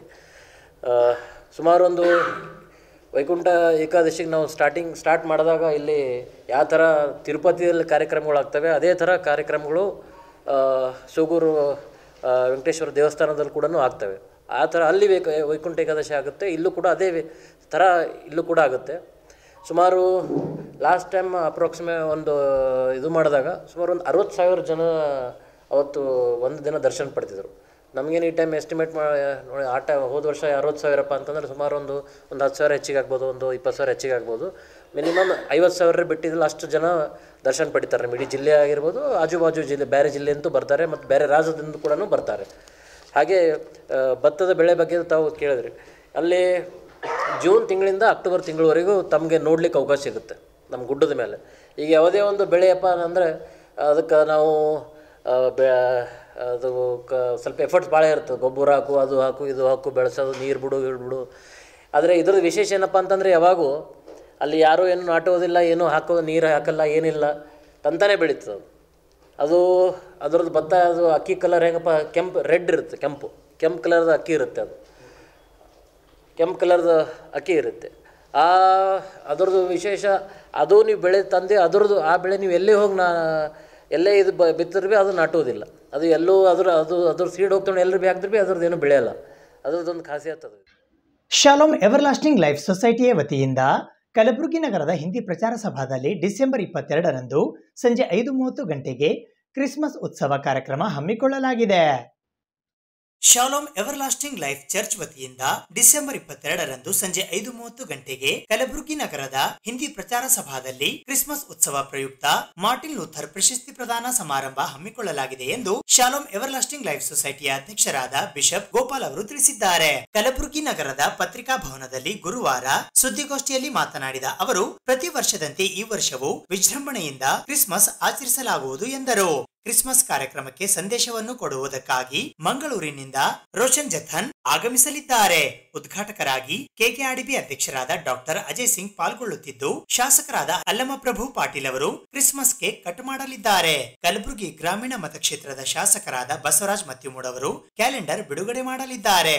ವಿಧಾನ ಪರಿಷತ್ತಿನ ಸದಸ್ಯರಾದ ಶಶಿಲ್ ಜಿ ನಮೋಶಿ, ಕಲಬುರಗಿ ಮಹಾನಗರ ಪಾಲಿಕೆಯ ಮಹಾಪೌರರಾದ ವಿಶಾಲ್ ದರ್ಗಿ, ಕಾಂಗ್ರೆಸ್ನ ಮುಖಂಡರಾದ ನೀಲಕಂಠರಾವ್ ಮುಲ್ಗೆ, ನಾಗಮ್ಮ ಕಟ್ಟಿಮನಿ, ಕಲಬುರಗಿ ಜಿಲ್ಲಾ ಕನ್ನಡ ಸಾಹಿತ್ಯ ಪರಿಷತ್ತಿನ ಅಧ್ಯಕ್ಷರಾದ ವಿಜಯಕುಮಾರ್ ಪಾಟೀಲ್ ತೇಗಲತಿಪ್ಪಿ, ವಿಶಾಲ್, ಶ್ಯಾಮ್ ನಾಟಿಕಾರ್, ಲಿಂಗರಾಜ್ ತಾರ್ಫೈಲ್, ಸಚಿನ್ ಫರ್ತಾಬಾದ್ ಸೇರಿದಂತೆ ಅನೇಕರು ಪಾಲ್ಗೊಳ್ಳಲಿದ್ದಾರೆ ಎಂದು ಹೇಳಿದರು. Sharanabasappa Bhajantri, doctor Sachin Jeevangi, doctor Peter Vinod Chand, Sunil Kumar Anadur, Rajanna Karadal, doctor Venkatesh Eganur, Gururaja Savalagi, Kamala Saradagi, Jagadesh Kukundi, Gangadhar Hiremath, Rukmini Basanur, Sanjeev Kumar Jog ಅವರಿಗೆ ಮಾರ್ಟಿನ್ ಲೂಥರ್ ಪ್ರಶಸ್ತಿ ನೀಡಿ ಗೌರವಿಸಲಾಗುವುದು ಎಂದು ಅವರು ಇದೇ ವೇಳೆ ಮಾಹಿತಿ ನೀಡಿದರು. ಈ ವರ್ಷದ ವಿಶೇಷತೆ ಏನಂದರೆ, ನಾವು ಪ್ರತಿ ವರ್ಷ ನಾವು ಕ್ರಿಸ್ಮಸ್ ಅಂತ ಸೆಲೆಬ್ರೇಟ್ ಮಾಡ್ತೀವಿ, ಅದು ಒಂದು ಯೇಸು ಕ್ರಿಸ್ತನು ಹುಟ್ಟಿರುವಂಥ ಒಂದು ಜನನದ ಕುರಿತು ಆ ಒಂದು ಸಂದೇಶವನ್ನು ಜನರಿಗೆ ಸಾರುವುದಕ್ಕಾಗಿ ಮತ್ತು ಅದರಲ್ಲಿ ಎಲ್ಲರೂ ಸಂತೋಷ ಪಡ್ತಾರೆ. ಅದರಲ್ಲಿ ಸ್ಪೆಷಲಿ ನೋಡಬೇಕಾದ್ರೆ ಕ್ರಿಸ್ಮಸ್ ಕೇಕ್ ಇರ್ತದೆ. ಎರಡನೇದಾಗಿ ನಾವು ನೋಡೋದಾದರೆ, ಕ್ರಿಸ್ಮಸ್ ಒಂದು ಕಾರ್ಯಕ್ರಮಕ್ಕೆ ವಿಶೇಷ ಅತಿಥಿಗಳು ಆಗಮಿಸ್ತಾ ಇದ್ದಾರೆ. ಮೊದಲನೇದಾಗಿ ಮಂಗಳೂರಿನಿಂದ ಸುವಾರ್ತಿಕರಾದಂಥ ರೋಷನ್ ಜತ್ತನ್ ಎಂಬುದಾಗಿ ಅವರು ದೇವರ ವಾಕ್ಯವನ್ನು ಹೇಳುತ್ತಾರೆ. ಎರಡನೇದಾಗಿ ನಮ್ಮ ಒಂದು ಸಿಟಿಯ ಅಥವಾ ನಮ್ಮ ಜಿಲ್ಲೆಯ ಮುಖ್ಯ ಅಧಿಕಾರಿಗಳಂದರೆ ರಾಜಕೀಯ ಗಣ್ಯರು ಆಗಮಿಸಿದ್ದಾರೆ. ಮೊದಲನೇದಾಗಿ ನಮ್ಮ ಈ ಕಾರ್ಯಕ್ರಮಕ್ಕೆ ಸನ್ಮಾನ್ಯ ಡಾಕ್ಟರ್ ಅಜಯ್ ಸಿಂಗ್ ಶಾಸಕರು KKRDB ಇವರು ಆಗಮಿಸಿ ಈ ಒಂದು ಕಾರ್ಯಕ್ರಮಕ್ಕೆ ಉದ್ಘಾಟನೆ ಮಾಡ್ತಾರೆ. ಎರಡನೇದಾಗಿ ನಮ್ಮ ಒಂದು ಕ್ರಿಸ್ಮಸ್ ಕೇಕ್ ಕಟ್ ಮಾಡುವುದಕ್ಕಾಗಿ ನಮ್ಮ ಗುಲ್ಬರ್ಗ ದಕ್ಷಿಣ ಭಾಗದ ಶಾಸಕರಾದ ಸನ್ಮಾನ್ಯ ಶ್ರೀ ಅಲ್ಲಂ ಪ್ರಭು ಪಾಟೀಲ್ ಸರ್ ಅವರಿಂದ ಈ ಒಂದು ಕೇಕ್ ಉದ್ಘಾಟನೆ ಮಾಡಲಾಗುತ್ತದೆ. ಮೂರನೇದಾಗಿ ನಮ್ಮದಲ್ಲಿ ಇನ್ನೊಬ್ಬ ಗ್ರಾಮೀಣ ಶಾಸಕರಾದಂಥ ಬಸವರಾಜ್ ಮತ್ತಿಮೂಡ್ ಸರ್ ಅವರು ಕೂಡ ಹಾಗೂ ಶಶಿಲ್ಜಿ ನಮೋಸಿ ಅವರು ಕ್ಯಾಲೆಂಡರನ್ನು ಅವರು ಉದ್ಘಾಟನೆ ಮಾಡುವರಾಗಿರ್ತಾರೆ. ಸೊ ಈ ಒಂದು ದಿನಾಂಕ 22/12/2023 ಸಾಯಂಕಾಲ 5:30 ಈ ಕಾರ್ಯಕ್ರಮ ನಡೆಯುತ್ತದೆ. ಈ ಒಂದು ಕ್ರಿಸ್ಮಸ್ ಪ್ರಯುಕ್ತ ಅನೇಕ ಜನರು ಇರ್ತಾರೆ, ಆದರೆ ಅವರ ಫೇಸನ್ನು ಎಲ್ಲಿ ಹೊರಗಡೆ ಇರಲ್ಲ, ಎಲ್ಲ ಒಳ್ಳೆ ಕಾಳಜಿ ಕೆಲಸ ಮಾಡ್ತಾರೆ. ಬ್ಯಾಂಕ್ ಅವರಿಗೆ ಒಟ್ಟರೆ ಫ್ರಂಟ್ ಲೈನಿಗೆ ಬರೋಂಗಿಲ್ಲ. ಈಗ ನಾವು ಉದಾಹರಣೆ ನೋಡೋದಾದರೆ, ಮಾರ್ಟಿನ್ ಲೂಥರ್ ಅಂತ ಒಬ್ಬರಿದ್ದರು. ಅವರು ಆಗಿನ ಸಮಯದಲ್ಲಿ ಒಂದೇ ಒಂದು ಸಭೆ ಇತ್ತು, ಅದು ರೋಮನ್ ಕ್ಯಾಥಲಿಕ್ ಎಂಬುದಾಗಿ. ಆ ಸಭೆಯಲ್ಲಿ ಕೆಲವು ಲೋಪದೋಷಗಳಿದ್ದವು. ಆ ಲೋಪದೋಷಗಳನ್ನು ಸರಿಪಡಿಸುವುದಕ್ಕಾಗಿ ಮಾರ್ಟಿನ್ ಲೂಥರ್ ಅಂತ ಅವರು ದೊಡ್ಡ ಬಿಷಪ್ ಆಗಿದ್ದರು. ನಂತರದಲ್ಲಿ ಇದು ತಪ್ಪಾದ ಎಂಬುದಾಗಿ ಹೇಳಿ ಅದನ್ನು ಪ್ರೊಟೆಸ್ಟ್ ಮಾಡಿದರು. ಅವರ ಹೆಸರು ಮಾರ್ಟಿನ್ ಲೂಥರ್. ಯಾರು ಮರೆಯಾದಂಥ ಮುಖಗಳನ್ನು ನಾವು ಮೇನ್ ಲೈನಿಗೆ ತರುವುದಕ್ಕಾಗಿ ಯಾರ್ಯಾರು ಮಾರ್ಟಿನ್ ಲೂಥರ್ ಹಾಗೆ ಯಾರು ಕೆಲಸ ಮಾಡಿದ್ದಾರೋ, ಯಾರ್ಯಾರು ಸಮಾಜದಲ್ಲಿ ಅವರನ್ನು ಬ್ಯಾಕ್ ಸೈಡ್ ಆಗಿದ್ದಾರೆ, ಫ್ರಂಟ್ ಇಲ್ಲ, ಹಿಂದ್ಗಡೆ ಇದ್ದಾರೆ, ಕೆಲಸ ಮಾಡ್ತಿದ್ದಾರೆ, ನಮ್ಗೆ ಗೊತ್ತಿಲ್ಲ, ನಾವೇ ಎಲ್ಲ ಕೆಲಸ ಮಾಡ್ತೀವಿ ಅಂತ ರಾಜಕೀಯ ವ್ಯಕ್ತಿಗಳು ಹೇಳ್ತಾರೆ. ಅದೇ ರೀತಿಯಲ್ಲಿ ಈಗ ನಮ್ಮ ಗುಲ್ಬರ್ಗ ಪಟ್ಟಣದಲ್ಲಿ ಹಲವು ಫೀಲ್ಡ್ಗಳಲ್ಲಿ ಕೆಲಸ ಮಾಡಿದ್ದಾರೆ. ಅವರನ್ನು ನಾವು ಮುಂದೆ ತಂದು ಅವರ ಫೇಸನ್ನು ಜನರಿಗೆ ಪರಿಚಯ ಮಾಡುವಂಥ ಕೆಲಸ ಅಂದರೆ, ಯಾವ ರೀತಿ ಮಾರ್ಟಿನ್ ಲೂಥರ್ ಆ ಒಂದು ಕ್ಯಾಥಲಿಕ್ನ ವಿರುದ್ಧವಾಗಿ ಅವರು ಉಗ್ರವಾದ ಚಳವಳಿ ನಡೆಸಿ ಅಲ್ಲಿಂದ ಅನೇಕ ಸಭೆಗಳನ್ನು ಸ್ಥಾಪನೆ ಮಾಡಿದರು. ಅದೇ ರೀತಿಯಲ್ಲಿ ಈ ಒಂದು ಮಾರ್ಟಿನ್ ಲೂಥರ್ ಪ್ರಶಸ್ತಿಗೆ ಆಯ್ಕೆಯಾದಂಥ ಕೆಲವು ಜನರಿದ್ದಾರೆ. ಅದರಲ್ಲಿ ಡಾಕ್ಟರ್ಸ್ ಇದ್ದಾರೆ ಮತ್ತು ವೈದ್ಯಕೀಯ ಕ್ಷೇತ್ರದಲ್ಲಿ ದೊಡ್ಡ ದೊಡ್ಡ ಕೆಲಸ ಮಾಡಿದಂಥ ಡಾಕ್ಟರ್ಸ್ ಇದ್ದಾರೆ. ಎರಡನೇದಾಗಿ ವಕೀಲರಿದ್ದಾರೆ, ಉಪನ್ಯಾಸಕರಿದ್ದಾರೆ. ಮೂರನೇದಾಗಿ ಒಳ್ಳೆ ದೊಡ್ಡ ಸೇವೆಯಲ್ಲಿ ಕಾಂಟ್ರಾಕ್ಟರ್ ಅಂತ ಇಂಜಿನಿಯರ್ ಇದ್ದಾರೆ, ಸಮಾಜ ಸೇವಕರ್ತರಿದ್ದಾರೆ, ಹಾಗೆ ಮೀಡಿಯಾದಲ್ಲಿ ಕೆಲಸ ಮಾಡಿದಂಥ ಅವರಿದ್ದಾರೆ. ಸೊ ಹೀಗೆ ಆರೋಗ್ಯ ಕ್ಷೇತ್ರದಲ್ಲಿ, ಆಂಬುಲೆನ್ಸ್ ಕ್ಷೇತ್ರದಲ್ಲಿ, ಪತ್ರಿಕಾ ಜಾಲದಲ್ಲಿ, ಸಂಗೀತ ಕ್ಷೇತ್ರದಲ್ಲಿ, ಸೊ ಈ ಹಲವು ರೀತಿಯಲ್ಲಿ ಅವರು ಕೆಲಸ ಮಾಡಿದರೂ ಕೂಡ ಅವರ ಹೆಸರು ಬೆಳಕಿಗೆ ಬಂದಿಲ್ಲ. ಅವರನ್ನು ಗುರುತಿಸಿ ನಾವು ಅವರಿಗೆ ಯಾವ ರೀತಿ ಮಾರ್ಟಿನ್ ಲೂಥರ್ ಒಂದು ಉತ್ತಮವಾದಂಥ ಸಮಾಜ ಸೇವೆಯಲ್ಲಿ ಯಾವ ರೀತಿ ಅವರು ಕ್ರಾಂತಿಯನ್ನು ಉಂಟು ಮಾಡಿದರು, ಇವರು ಸಹ ಅನೇಕ ರೀತಿಯಲ್ಲಿ ತಮ್ಮ ಕೆಲಸವನ್ನು ಮಾಡಿ ಅವರು ಈ ಒಂದು ಜನರಿಗೆ ಒಳ್ಳೆಯದನ್ನು ಮಾಡಿದ್ದಾರೆ ಅಂತ ನೆನೆಸಿ ಅವರಿಗೆ ನಾವು ಮಾರ್ಟಿನ್ ಲೂಥರ್ ಪ್ರಶಸ್ತಿಯನ್ನು ಅವರಿಗೆ ನಾವು ಕೊಡ್ತೇವೆ. ಮೊದಲನೇದಾಗಿ ನೋಡೋದಾದರೆ ಶ್ರೀ ಶರಣಬಸಪ್ಪ ಭಜಂತ್ರಿ ಅವರು DOSP ಆಗಿರ್ತಾರೆ, ಪೊಲೀಸ್ ಡಿಪಾರ್ಟ್ಮೆಂಟ್. ಎರಡನೇದಾಗಿ ಡಾಕ್ಟರ್ ಸಚಿನ್ ಜೇವಣಿಗಿ ಅವರು ವೈದ್ಯಕೀಯ ಕ್ಷೇತ್ರದಲ್ಲಿ ಅನೇಕ ಇದರಲ್ಲಿ ಅವರು ತುಂಬ ದೊಡ್ಡ ಸೇವೆಯನ್ನು ಮಾಡ್ತಾ ಇದ್ದಾರೆ, ಅವರಿಗೂ ನಾವು ಕೊಡ್ತಾ ಇದ್ದೇವೆ. ಮೂರನೇದಾಗಿ ಪೀಟರ್ ವಿನೋದ್ ಚಂದ್ ಎಂಬುದಾಗಿ ಅವರು ಉಪನ್ಯಾಸಕರ ರಾಜ್ಯಾಧ್ಯಕ್ಷರಾಗಿಯೂ ಅವರು ದೊಡ್ಡ ಪ್ರಮಾಣದಲ್ಲಿ ಅವರು ಸೇವೆ ಮಾಡಿದ್ದಾರೆ, ಅವರಿಗೂ ಕೂಡ ನಾವು ಕೊಡ್ತಾ ಇದ್ದೇವೆ. ಸೊ ನಾಲ್ಕನೇದಾಗಿ ಸುನಿಲ್ ಕುಮಾರ್ B ಅಣದೂರ್ ಇವರು ಒಂದು ಇಂಜಿನಿಯರ್ ಕ್ಷೇತ್ರದಲ್ಲಿ ಒಂದು ಒಳ್ಳೆಯ ಇತಿಹಾಸವನ್ನು ಬರೆದಿದ್ದಾರೆ. ಅವರಿಗೂ ಕೂಡ ನಾವು ಈ ಒಂದು ಪ್ರಶಸ್ತಿ ಕೊಡ್ತಿದ್ದೇವೆ. ಹಾಗೆ ರಾಜಣ್ಣ ಆರ್ ಕರ್ದಾಳ್ ಸಮಾಜ ಸೇವೆಯಲ್ಲಿ, ವೆಂಕಟೇಶ್ ಆರ್ ಅವರು ಅವರು ವಿಜಯ ಕರ್ನಾಟಕದಲ್ಲಿ ತುಂಬ ಅವರು ಒಂದು ಒಳ್ಳೆಯ ನುಡಿಗಳು ಬರ್ತವೆ. ಅದು ನಮಗೆ ಅನೇಕ ಸಲ ನಾನು ಸ್ಕ್ರೀನ್ ಶಾಟ್ ಹಿಡ್ಕೊಂಡು ನಾನು ಅದನ್ನು ಧ್ಯಾನ ಮಾಡ್ತಾ ಇರ್ತೇನೆ. ನೋಡಿ ಅವ್ರಿಗೆ ಗುರುತಿಸಿ ಅವರಿಗೂ ಕೂಡ ನಾವು ಈ ಒಂದು ಪ್ರಶಸ್ತಿಯನ್ನು ಕೊಡ್ತಾ ಇದ್ದೇವೆ. ಹಾಗೆ ಗುರುರಾಜ್ ಸಿ ಸವಳಿಗಿ ಅವರು ಶಿಕ್ಷಣ ಕ್ಷೇತ್ರದಲ್ಲಿ ಅವರು ಒಳ್ಳೆಯ ಸೇವೆಯನ್ನು ಮಾಡ್ತಿದ್ದಾರೆ ಹಾಗೂ ಮೀಡಿಯಾದಲ್ಲಿ ಕೂಡ ಇದ್ದಾರೆ. ಹಾಗೆ ಕಮಲಾ ಗಂಡ ಕ್ರಿಸ್ಟಫರ್ ಸರಡಿಗೆ ಅವರು ಒಳ್ಳೆಯ ನರ್ಸ್ ಆಗಿ ಅವರು ಅನೇಕ ಸರ್ಕಾರದಲ್ಲಿ ಕೂಡ ಅವರು ಅವಾರ್ಡ್ ತೊಗೊಂಡಿದ್ದಾರೆ, ಅವರಿಗೂ ಕೂಡ ಕೊಡ್ತಿದ್ದೇವೆ. ಹಾಗೆ ಜಗದೀಶ್ ಪೀರಪ್ಪ ಕುಕ್ಕುಂದಿ ಇವರು 108ನ ಆಂಬ್ಯುಲೆನ್ಸ್ ಕ್ಷೇತ್ರದಲ್ಲಿ ಒಳ್ಳೆಯ ಒಂದು ಪ್ರಾಮಾಣಿಕ ಸೇವೆ ಮತ್ತು ಅದರ ಒಂದು ಆಫೀಸರ್ ಆಗಿ ಕೆಲಸ ಮಾಡ್ತಾ ಇದ್ದಾರೆ, ಅವರಿಗೂ ಕೂಡ ನಾವು ಈ ಒಂದು ಮಾರ್ಟಿನ್ ಲೂಥರ್ ಪ್ರಶಸ್ತಿ ಕೊಡ್ತೇವೆ. ಹಾಗೆ ರುಕ್ಮಣಿ ಬಸನೂರು ಸಂಗೀತ ಕ್ಷೇತ್ರದಲ್ಲಿ ಅವರು ಕೂಡ ಸಾಧನೆ ಮಾಡಿದ್ದಾರೆ. ಹಾಗೆ ಸಂಜೀವ್ ಕುಮಾರ್ ಜೋಗ್ ವಕೀಲ ವೃತ್ತಿಯಲ್ಲಿ ಅವರಿಗೂ ಕೂಡ ನಾವು ಮಾರ್ಟಿನ್ ಲೂಥರ್ ಪ್ರಶಸ್ತಿ ಕೊಡ್ತೇವೆ. ಸೊ ಈ ಒಂದು ಕ್ರಿಸ್ಮಸ್ ಅಂದರೆ ಏನಾಗ್ತದೆ, ಇದು ಒಂದು ಕ್ರೈಸ್ತರಿಗೆ ಒಂದು ಭಾಗಿಯಾದದ್ದು. ಕಲಬುರಗಿ ಜಿಲ್ಲೆಯಲ್ಲಿ ಬರಗಾಲದ ಸಂಕಷ್ಟ ಎದುರಿಸುತ್ತಿರುವ ಅನ್ನದಾತರಿಗೆ ಸಾಲ ವಸೂಲಾತಿ ನೋಟಿಸ್ ನೀಡುತ್ತಿರುವ ರಾಷ್ಟ್ರೀಕೃತ ಬ್ಯಾಂಕುಗಳ ನೀತಿ ಖಂಡಿಸಿ ಮತ್ತು ಸರ್ಕಾರ ಮಧ್ಯಪ್ರವೇಶಿಸುವಂತೆ ಕರ್ನಾಟಕ ಪ್ರಾಂತ ರೈತ ಸಂಘ ಆಗ್ರಹಿಸಿದೆ. ಬರಗಾಲದಿಂದ ತತ್ತರಿಸಿರುವ ಕಲಬುರಗಿ ಜಿಲ್ಲೆಯ ಅನ್ನದಾತರಿಗೆ ಬ್ಯಾಂಕ್ಗಳು ಸಾಲ ವಸೂಲಾತಿಗೆ ನೋಟಿಸ್ ನೀಡುತ್ತಿರುವುದನ್ನು ತೀವ್ರವಾಗಿ ಖಂಡಿಸಿರುವ ಕರ್ನಾಟಕ ಪ್ರಾಂತ ರೈತ ಸಂಘದ ಜಿಲ್ಲಾಧ್ಯಕ್ಷರಾದ ಶರಣಬಸಪ್ಪ ಮಮಶೆಟ್ಟಿಯವರು ರೈತರಿಗೆ ಸಾಲ ವಸೂಲಾತಿಗೆ ನೋಟಿಸ್ ನೀಡುವುದನ್ನು ನಿಲ್ಲಿಸದಿದ್ದರೆ ಬ್ಯಾಂಕ್ಗಳ ಎದುರು ಅನ್ನದಾತರು ಧರಣಿ ನಡೆಸಬೇಕಾಗುತ್ತದೆ ಎಂದು ಎಚ್ಚರಿಕೆ ನೀಡಿದರು. ಈ ಸುದ್ದಿಗೋಷ್ಠಿಯಲ್ಲಿ ರಾಯಪ್ಪ ಹುರುಮುಂಚೆ ಉಪಸ್ಥಿತರಿದ್ದರು. ತೊಗರಿಯ ನಾಡಿನಲ್ಲಿ ರೈತರು ಒಟ್ಟು 4,21,751 ಜನ ಒಟ್ಟು ರೈತರಿದ್ದಾರೆ. ಸಣ್ಣ ರೈತರಾಗಿರ್ಬೋದು, ದೊಡ್ಡ ರೈತರಾಗಿರ್ಬೋದು, ಅತಿ ಸಣ್ಣ ರೈತರಾಗಿರ್ಬೋದು, ಎಲ್ಲ ಒಟ್ಟು ರೈತರಿರ್ತಕ್ಕಂಥ ಇವತ್ತಿನ ಪರಿಸ್ಥಿತಿ 4,21,751 ಜನ ರೈತರಿದ್ದಾರೆ ಸರ್. ಒಟ್ಟು ಎಲ್ಲ ರೈತರು ಕೂಡಿ, ಸಣ್ಣ ಮತ್ತು ಅತಿ ಸಣ್ಣ ದೊಡ್ಡ ರೈತರು ಕೂಡಿ. ಅದರ ಪರಿಸ್ಥಿತಿ ಏನಾಗಿದೆ ಅಂತಂದರೆ, ಗುಲ್ಬರ್ಗ ಜಿಲ್ಲೆಯಲ್ಲಿ ಸರಿಯಾದ ಸಮಯಕ್ಕೆ ಮಳೆ ಬಾರದ ಕಾರಣದಿಂದ ಇವತ್ತು ರೈತರು ಬರಗಾಲದಿಂದ ಸಂಕಷ್ಟದಲ್ಲಿ ಎದುರಿಸ್ತಾ ಇದ್ದಾರೆ. ಬರಪೀಡಿತ ಅಂತೇಳಿ ಗುಲ್ಬರ್ಗ ಜಿಲ್ಲಾ ಘೋಷಣೆ ಮಾಡಿದ್ದಾರೆ. ಒಂದೇನಾಗಿದೆ ಪರಿಸ್ಥಿತಿ, ಈಗ ಡಿಸೆಂಬರ್ ತಿಂಗಳಲ್ಲಿ ಇದ್ದೀವಿ. ಈಗ ಡಿಸೆಂಬರ್ ತಿಂಗಳಲ್ಲಿ ತೊಗರಿ ಕಟಾವು ಪ್ರಾರಂಭ ಆಗಿದೆ. ತೊಗರಿ ಕಟಾವು ಪ್ರಾರಂಭ ಆದರೂ ಕೂಡ ಇವತ್ತು 4 ಲಕ್ಷ ಚಿಲ್ಲರೆ ಹೆಕ್ಟರನ್ನು ಇವತ್ತು ತೊಗರಿ ಬಿತ್ತನೆ ಆಗಿದೆ. ಆದರೆ ಇವತ್ತು ತೊಗರಿ ಲಾಸ್ ಆಗಿರ್ತಕ್ಕಂಥದ್ದನ್ನು, ಇವತ್ತು ಹಾನಿಯಾಗಿರ್ತಕ್ಕಂಥದ್ದು 2 ಲಕ್ಷ ಚಿಲ್ಲರೆಯನ್ನು ಇವತ್ತು ತೊಗರಿಯನ್ನು ಹಾನಿಯಾಗಿರ್ತಕ್ಕಂಥ ಸಂಕಷ್ಟದಲ್ಲಿ ಎದುರಿಸ್ತಾ ಇದ್ದೀವಿ. ಇಂಥ ಬರಪೀಡಿತ ಪ್ರದೇಶ ಅಂತೇಳಿ ಘೋಷಣೆ ಆದರೂ ಕೂಡ ರೈತರು ಸಾಲ ಮಾಡಿರ್ತಕ್ಕಂಥದ್ದು, ಲಾಗೋಡಿನೂ ಕೂಡ ಕೈಗೆ ಸೇರಲಾರಂಥ ಪರಿಸ್ಥಿತಿಯಲ್ಲಿರ್ತಕ್ಕಂಥ ರೈತರಿಗೆ, ಅನ್ನದಾತರದು ಕೈಗೆ ಇವತ್ತು ಸಾಲದ ಮಡುವಿನಲ್ಲಿ ಒದ್ದಾಡ್ತಕ್ಕಂಥ ಪರಿಸ್ಥಿತಿ ಇರುವಂಥ ಸಂದರ್ಭದಲ್ಲಿ ಇಡೀ ರಾಷ್ಟ್ರೀಕೃತ ಬ್ಯಾಂಕ್ಗಳೇನಿದ್ದಾರೆ, SBH ಇದ್ದಿದ್ದು SBI ಮರ್ಜ್ ಆಗಿದ್ದು SBI ಬ್ಯಾಂಕು ಮತ್ತು PKGB ಪ್ರಗತಿ ಕೃಷ್ಣ ಗ್ರಾಮೀಣ ಬ್ಯಾಂಕ್, ಇವೆಲ್ಲ ಬ್ಯಾಂಕ್ಗಳನ್ನು ಈಗ ಆಲ್ರೆಡಿ ಏನು ಮಾಡ್ತಾ ಇದ್ದಾರೆ ಅಂತ ಕೇಳಿದರೆ, ಈಗ ರೈತರ ಹತ್ರ ತೊಗರಿ ಕಟಾವು ಸ್ಟಾರ್ಟ್ ಆಗಿದೆ ಅಂತೇಳಿ ಸಾಲ ಪೆಂಡಿಂಗ್ ಇರ್ತಕ್ಕಂಥ ಯಾರು ಸಾಲ ತೀರ್ಸೋಕ್ಕಾಗಿಲ್ವೋ ರೈತರು, ಆ ರೈತರನ್ನು ಇವತ್ತು ಸಾಲ ವಸೂಲಾತಿಗಾಗಿ ಬ್ಯಾಂಕರ್ಸ್ಗಳನ್ನು ನೋಟಿಸ್ ಕೊಡ್ತಕ್ಕಂಥ ಪರಿಸ್ಥಿತಿಯನ್ನು ನಿರ್ಮಾಣ ಆಗಿದೆ. ಇದೇ ರೀತಿ ಇಡೀ ಗುಲ್ಬರ್ಗ ಜಿಲ್ಲೆಯಾದ್ಯಂತ ಎಲ್ಲ ರೈತರು ಕೂಡ ಯಾರು ಸಾಲದಿಂದ ಡಿಫಾಲ್ಟರ್ ಯಾರಿದ್ದಾರೋ, ಸಾಲ ಮರುಪಾವತಿ ಮಾಡ್ಲಿಕ್ಕೆ ಆಲಾರಂಥ ಪರಿಸ್ಥಿತಿಯಲ್ಲಿ ಯಾರಿದ್ದಾರೋ ಅಂಥವ್ರು ಎಲ್ಲರಿಗೂ ಕೂಡ ಇವತ್ತು ನೋಟಿಸ್ ಕೊಡ್ತಕ್ಕಂಥ ಪರಿಸ್ಥಿತಿ ನಿರ್ಮಾಣ ಮಾಡಿರ್ತಕ್ಕಂಥದ್ದು. ಇದು ತುಂಬ ಖೇದಕರ ಸಂಗತಿ ಇದೆ. ಇಂಥ ರೈತರ ಸಂಕಷ್ಟದಲ್ಲಿರುವಂಥ ಸಮಯದಲ್ಲಿ ಯಾವುದೇ ಕಾರಣಕ್ಕೂ ಸಾಲ ವಸೂಲಾತಿ ಮಾಡಲಾರಂಥ ರೀತಿಯಲ್ಲಿ ತಡೆಗಟ್ಟಬೇಕು. ಅದಕ್ಕೆ ಸಂಬಂಧಪಟ್ಟಂಗೆ ರಾಷ್ಟ್ರೀಕೃತ ಬ್ಯಾಂಕ್ಗಳು, ಕೇಂದ್ರ ಸರ್ಕಾರದ ಕೃಷಿ ಮಂತ್ರಿಗಳು, ಹಣಕಾಸು ಮಂತ್ರಿಗಳು ಮತ್ತು ಕರ್ನಾಟಕ ರಾಜ್ಯದಲ್ಲಿರ್ತಕ್ಕಂಥ ಮುಖ್ಯಮಂತ್ರಿಗಳು, ಕೃಷಿ ಮಂತ್ರಿಗಳು ಇವರೆಲ್ಲರೂ ಒಂದು ಮಧ್ಯಪ್ರವೇಶನ ಮಾಡಿ ಸಾಲ ವಸೂಲಾತಿ ಮಾಡ್ತಕ್ಕಂಥದ್ದನ್ನು ತಡೆಗಟ್ಟಬೇಕು ಅಂತಕ್ಕಂಥದ್ದು ನೋಟಿಸ್ ಕೊಡ್ತಕ್ಕಂಥದ್ದು. ಯಾಕೆಂದರೆ ರೈತರಿಗೆ ಆಲ್ರೆಡಿ ಆ ನೋಟಿಸನ್ನು ನೋಡಿ ಭಯಭೀತರಾಗ್ತಕ್ಕಂಥ ಪರಿಸ್ಥಿತಿಯನ್ನು ನಾವು ಕಾಣ್ತಾ ಇದ್ದೀವಿ. ಇವತ್ತು ನಮ್ಮ ಗುಲ್ಬರ್ಗ ಜಿಲ್ಲೆಯಲ್ಲಿ ಇವತ್ತು ಸಾಲದ ಬಾಧೆಯಿಂದ ತಾಳಾರದೆ ಜಿಗುಪ್ಸೆಗೊಂಡು ಸುಮಾರು 41 ಜನ ರೈತರನ್ನು ಆತ್ಮಹತ್ಯೆಗೊಳಗಾಗಿರ್ತಕ್ಕಂಥ ನಮ್ಮ ಗುಲ್ಬರ್ಗ ಜಿಲ್ಲೆಯಲ್ಲಿ ಇವತ್ತು ನಾವು ಸಂಕಷ್ಟದಲ್ಲಿ ಅನುಭವಿಸ್ತಾ ಇದ್ದೀವಿ.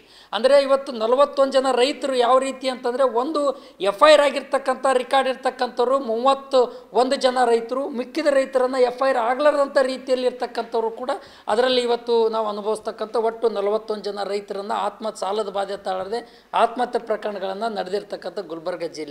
ಇಂಥದಕ್ಕೆ ಸಂಬಂಧಪಟ್ಟ ಸಂಬಂಧಪಟ್ಟಂಗ ಸಾಲ ವಸೂಲಾತಿಗೆ ಸಂಬಂಧಪಟ್ಟಂಗೆ ಯಾವ ನಮ್ಮ ಗುಲ್ಬರ್ಗಾದಲ್ಲಿ ಏನು ಫೈನಾನ್ಸ್ ಏನು ಇದು ನಡೆಸ್ತಾರೋ ಇಲ್ಲಿ ಗುಲ್ಬರ್ಗ ಜಿಲ್ಲಾಧಿಕಾರಿಗಳಾಗ್ಬೋದು ಮತ್ತು ನಮ್ಮ CO ಜಿಲ್ಲಾ ಪಂಚಾಯತಿ ತಕ್ಷಣವೇ ಒಂದು ಬ್ಯಾಂಕರ್ಸ್ ಮೀಟಿಂಗ್ ಕರಿಬೇಕು. ನಮ್ಮ ಜಿಲ್ಲಾ ಉಸ್ತುವಾರಿ ಮಂತ್ರಿಗಳು ಕೂಡ ನಿನ್ನೆ KDP ಮೀಟಿಂಗ್ದಲ್ಲಿ ಬೇರೆ ಬೇರೆ ವಿಷಯನೆಲ್ಲನೂ ಮಾತಾಡಿದ್ದಾರೆ. ಅದನ್ನು ಸ್ವಾಗತ ಮಾಡ್ತೀವಿ, ನಾವು ಮಾಡಲ್ಲ ಅಂತಿಲ್ಲ. ಆದರೆ ಈ ಬ್ಯಾಂಕರ್ಸ್ ರೈತರ ಸಾಲ ವಸೂಲಾತಿ ಸಂಬಂಧಪಟ್ಟಂಗೆ ಯಾಕೆ KDP ಮೀಟಿಂಗ್ದಲ್ಲಿ ಚರ್ಚೆ ಆಗಲಿಲ್ಲ ಅಂದರೆ ಇವ್ರಿಗೆ ರೈತರಿಗೆ ಸಾಲ ವಸೂಲಾತಿ ಮಾಡ್ತಕ್ಕಂಥ ನೋಟಿಸ್ಗಳನ್ನು ಇವ್ರ ಗಮನಕ್ಕೆ ಬರಲಿಲ್ಲ. ಅಂದರೆ ರೈತರ ಬಗ್ಗೆ ನಿಷ್ಕಾಳಜಿ ತೋರಿಸ್ತಕ್ಕಂಥ ಪರಿಸ್ಥಿತಿಯನ್ನು ನಾವು ಕಾಣ್ತಾ ಇದ್ದೀವಿ. ಆ ಕಾರಣಕ್ಕಾಗಿ ಆ ರೀತಿಯಲ್ಲಿ ಆಗಬಾರ್ದು ಅಂತಕ್ಕಂಥ ಮಾತನ್ನು ಇವತ್ತು ನಾವು ಒತ್ತಾಯನ ಮಾಡೋಕ್ಕೆ ಇವತ್ತು ನಾವು ಹೊರಡ್ತಾ ಇದ್ದೀವಿ. ಒಂದು ವೇಳೆ ಇದನ್ನೇ ಕಂಟಿನ್ಯೂ ಮುಂದುವರೆಸಿದ್ರು ಅಂತಂದರೆ ನಾವು ಇಡೀ lead bank, SBI, AGM bank, Pragathi Krishna Grameena bank, regional manager ಕಚೇರಿ ಮುಂದಗಡೆ, DC ಕಚೇರಿ ಮುಂದಗಡೆ ಇದನ್ನು ಹೋರಾಟ ಮಾಡೋಕ್ಕೆ ನಾವು ಮುಂದಾಳ್ತನ ಇವತ್ತು ಹೋರಾಟ ಮಾಡೋದು ಅನಿವಾರ್ಯ ಆಗ್ತದೆ. ಹೋರಾಟಕ್ಕೆ ಒಂದು ವಾರದಲ್ಲಿ ಇದನ್ನು ಕಡಿವಾಣ ಹಾಕಲಿ ಅಂದರೆ ಒಂದು ವಾರದಲ್ಲಿ ಹೋರಾಟಕ್ಕೆ ಮುಂದೆ ಹೋಗ್ತೀವಿ ಅಂತಕ್ಕಂಥ ಮಾತನ್ನು ಕೂಡ ಈ ಸಂದರ್ಭದಲ್ಲಿ ಇವತ್ತು ಸರ್ಕಾರಕ್ಕೆ ಎಚ್ಚರಿಕೆಯನ್ನು ಕೊಡ್ತಾ ಇದ್ದೀವಿ ಅಂತಕ್ಕಂಥ ಮಾತನ್ನು ಹೇಳಕ್ಕೆ ಬಯಸ್ತೀವಿ. ಹೆರೂರು B ಗ್ರಾಮದಲ್ಲಿ ಸ್ಮಶಾನ ಭೂಮಿಯನ್ನು ಒತ್ತುವರಿ ಮಾಡಲು ಸಹಕರಿಸಿರುವ ಭೂಮಾಪನ ಇಲಾಖೆ ಮತ್ತು ಕಂದಾಯ ಇಲಾಖೆಯ ಅಧಿಕಾರಿಗಳನ್ನು ಅಮಾನತುಗೊಳಿಸುವಂತೆ ಕೋಲಿಕಬ್ಬಲಿಗ ST ಹೋರಾಟ ಸಮಿತಿಯ ರಾಜ್ಯಾಧ್ಯಕ್ಷರಾದ ಲಚ್ಚಪ್ಪ ಜಮಾದಾರ್ ಅವರು ಆಗ್ರಹಿಸಿದ್ದಾರೆ. ಕಲಬುರಗಿ ತಾಲೂಕಿನ ಹೆರೂರು B ಗ್ರಾಮದ ಸರ್ವೆ ನಂಬರ್ 238/1ರಲ್ಲಿ ಇರುವ 1 ಎಕರೆ 30 ಗುಂಟೆ ಸರ್ಕಾರಿ ಸ್ಮಶಾನ ಭೂಮಿ ಒತ್ತುವರಿಯಾಗಿದ್ದು, ಈ ಭೂಮಿಯನ್ನು ಅನಧಿಕೃತವಾಗಿ ಬೇರೊಬ್ಬರಿಗೆ ಹಿಸ್ಸಾ ಮಾಡಿದ ಭೂಮಾಪನ ಇಲಾಖೆ ಮತ್ತು ಕಂದಾಯ ಇಲಾಖೆಯ ಕೆಲವು ಅಧಿಕಾರಿಗಳನ್ನು ಅಮಾನತುಗೊಳಿಸುವಂತೆ ಒತ್ತಾಯಿಸಿ ಇದೇ 27ರಂದು ಕಲಬುರಗಿ ನಗರದಲ್ಲಿ ಬೃಹತ್ ಪ್ರತಿಭಟನೆ ನಡೆಸಲಾಗುವುದು ಎಂದು ಕೋಲಿಕಬ್ಬಲಿಗ ST ಹೋರಾಟ ಸಮಿತಿಯ ರಾಜ್ಯಾಧ್ಯಕ್ಷರಾದ ಲಚ್ಚಪ್ಪ ಜಮಾದಾರ್ ತಿಳಿಸಿದ್ದಾರೆ. ಕಲಬುರಗಿ ನಗರದ ಪತ್ರಿಕಾ ಭವನದಲ್ಲಿ ಗುರುವಾರ ಸುದ್ದಿಗೋಷ್ಠಿಯಲ್ಲಿ ಮಾತನಾಡಿದ ಅವರು, ಅಂದು ಗ್ರಾಮದ 100 ಜನ ಸೇರಿ ಕಲಬುರಗಿ ನಗರದ ಸರ್ದಾರ್ ವಲ್ಲಭಭಾಯ್ ಪಟೇಲ್ ವೃತ್ತದಿಂದ ಜಿಲ್ಲಾಧಿಕಾರಿಗಳ ಕಚೇರಿಯವರೆಗೆ ರ್ಯಾಲಿ ನಡೆಸಿ ಜಿಲ್ಲಾಧಿಕಾರಿ ಕಚೇರಿಯ ಎದುರು ಸಮಾವೇಶಗೊಂಡು ಜಿಲ್ಲಾಧಿಕಾರಿಗಳಿಗೆ ಮನವಿ ಪತ್ರ ಸಲ್ಲಿಸಲಾಗುವುದು ಎಂದರು. ಹೆರೂರು ಗ್ರಾಮದಲ್ಲಿ ಒಟ್ಟು 9,000ಕ್ಕಿಂತ ಅಧಿಕ ಜನಸಂಖ್ಯೆ ಹೊಂದಿದ್ದು, ಈ ಗ್ರಾಮದಲ್ಲಿ ಒಂದೇ ಸ್ಮಶಾನ ಭೂಮಿ ಇದ್ದು ಇಲ್ಲಿಯೇ ಗ್ರಾಮಸ್ಥರು ಶವ ಸಂಸ್ಕಾರ ಮಾಡಲು ಬರುತ್ತಿದ್ದರು. ಆದರೆ ಭೂಮಾಪನ ಇಲಾಖೆ ಮತ್ತು ಕಂದಾಯ ಇಲಾಖೆ ಅಧಿಕಾರಿಗಳು ಸೇರಿಕೊಂಡು ಕಳೆದ 2010-11ರಲ್ಲಿ ಗ್ರಾಮದ ಕೆಲವರಿಗೆ ಹಿಸ್ಸಾ ಬದಲಾವಣೆ ಮಾಡಿದ್ದಾರೆ ಎಂದು ಆರೋಪಿಸಿದರು. ಸರ್ಕಾರಿ ಸ್ಮಶಾನ ಭೂಮಿಯಲ್ಲಿ ಪುರಾತನ ಕಾಲದಿಂದಲೂ ಗ್ರಾಮಸ್ಥರು ಶವ ಸಂಸ್ಕಾರ ಮಾಡಿಕೊಂಡು ಬರುತ್ತಿದ್ದರು. ಆದರೆ ಈಗ ಶವ ಸಂಸ್ಕಾರಕ್ಕೆ ಈ ವ್ಯಕ್ತಿಗಳು ಅವಕಾಶ ಮಾಡಿಕೊಡುತ್ತಿಲ್ಲ. ಶವ ಸಂಸ್ಕಾರಕ್ಕೆ ಅಡ್ಡಿಪಡಿಸಿ ಜೀವ ಬೆದರಿಕೆ ಹಾಕುತ್ತಿರುವುದರಿಂದ ಗ್ರಾಮಸ್ಥರು ಆತಂಕಗೊಂಡಿದ್ದಾರೆ. ಕೂಡಲೇ ಜಿಲ್ಲಾಧಿಕಾರಿಗಳು ಮಧ್ಯಸ್ಥಿಕೆ ವಹಿಸಿ ಗ್ರಾಮಸ್ಥರು ಶವ ಸಂಸ್ಕಾರ ಮಾಡಲು ಸರ್ಕಾರಿ ಭೂಮಿ ಒದಗಿಸಿಕೊಡಬೇಕು ಮತ್ತು ಸರ್ಕಾರಿ ಭೂಮಿ ಬೇರೊಬ್ಬರಿಗೆ ಒತ್ತುವರಿ ಮಾಡಿಕೊಂಡ ಅಧಿಕಾರಿಗಳನ್ನು ಅಮಾನತುಗೊಳಿಸಬೇಕು ಎಂದು ಆಗ್ರಹಿಸಿದರು. ಈ ಸುದ್ದಿಗೋಷ್ಠಿಯಲ್ಲಿ ಭೀಮ್ಶಾ ಖನ್ನಾ, ಆನಂದ್, ಸೈಯದ್ ಸಾಬ್ ಮುಲ್ಲಾ, ಹುಲಕಂಠರಾಯ, ರಾಜಶೇಖರ್, ಮೋಹನ್ ಅರಮನ, ಶೇಖಪ್ಪ ಸಾಂಬಾ, ಮಲಿನಾಥ ಟೇಲರ್ ಸೇರಿದಂತೆ ಇತರರು ಉಪಸ್ಥಿತರಿದ್ದರು. ಇದು ಇವತ್ತಿನ ಸುದ್ದಿ ಸಮಯ. ಸ್ಥಳೀಯ ಸುದ್ದಿಗಳಿಗಾಗಿ ನೋಡ್ತಾ ಇರಿ ಸುದ್ದಿ ಸಮಯ. ನಿಮ್ಮ ನೆಚ್ಚಿನ ಸುದ್ದಿ ಸಮಯವನ್ನು ಡೆನ್ ಸೆಟ್ ಆಫ್ ಬಾಕ್ಸ್ನ ಚಾನೆಲ್ ಸಂಖ್ಯೆ 746ರಲ್ಲಿ ಪ್ರತಿದಿನ ರಾತ್ರಿ 9 ಗಂಟೆಗೆ, ಮರುಪ್ರಸಾರ ರಾತ್ರಿ 10 ಗಂಟೆಗೆ ಮತ್ತು ಮರುದಿನ ಬೆಳಗ್ಗೆ 8 ಗಂಟೆ ಮತ್ತು 9 ಗಂಟೆಗೆ ವೀಕ್ಷಿಸಬಹುದು. ಇದು SS ಡಿಜಿಟಲ್ ಚಾನಲ್, ಶ್ರೀ ಸುಮಂಗಲಿ ಡಿಜಿಟಲ್ ಚಾನಲ್. ನೀವು ನೋಡ್ತಾ ಇದ್ದೀರಿ ಸುದ್ದಿ ಸಮಯ, ಸ್ಥಳೀಯ ಸುದ್ದಿಗಳಿಗಾಗಿ. ಸುದ್ದಿ ಸಮಯದ ಪ್ರಾಯೋಜಕರು Mahalakshmi Jewellers, Gold Hub, Main Road, Kalaburagi. ಸಹ ಪ್ರಾಯೋಜಕರು Shri Lakshmi Venkateshwara Enclave, survey number 203, Vijayapura ಹೆದ್ದಾರಿ ರಸ್ತೆ, ಜೇವರ್ಗಿ.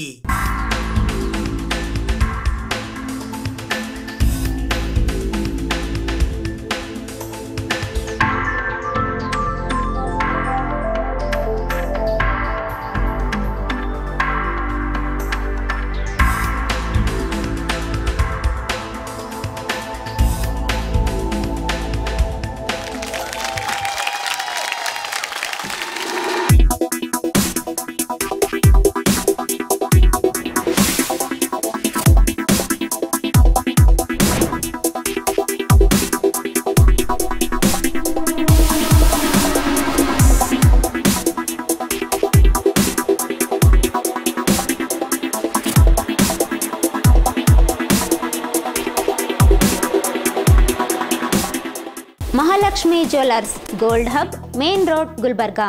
ಶ್ರೀ ಲಕ್ಷ್ಮೀ ವೆಂಕಟೇಶ್ವರ ಎನ್ಕ್ಲೇವ್, ಜೇವರ್ಗಿ. ನಮ್ಮ ಲೇಔಟ್ ವಿಜಯಪುರ ಬೈಪಾಸ್ ಹೆದ್ದಾರಿ ರಸ್ತೆಗೆ ಹೊಂದಿಕೊಂಡಿರುತ್ತದೆ. ಕಾರ್ಯನಿರತದಲ್ಲಿರುವ 6 ಲೇನ್ ರಾಷ್ಟ್ರೀಯ ಹೆದ್ದಾರಿಯು ಸೂರತ್ನಿಂದ Chennai express way project Bharat Mala ಯೋಜನೆಯು ನಮ್ಮ ಲೇಔಟ್ನ 2 ನಿಮಿಷದ ಅವಧಿ ದೂರದಲ್ಲಿದೆ.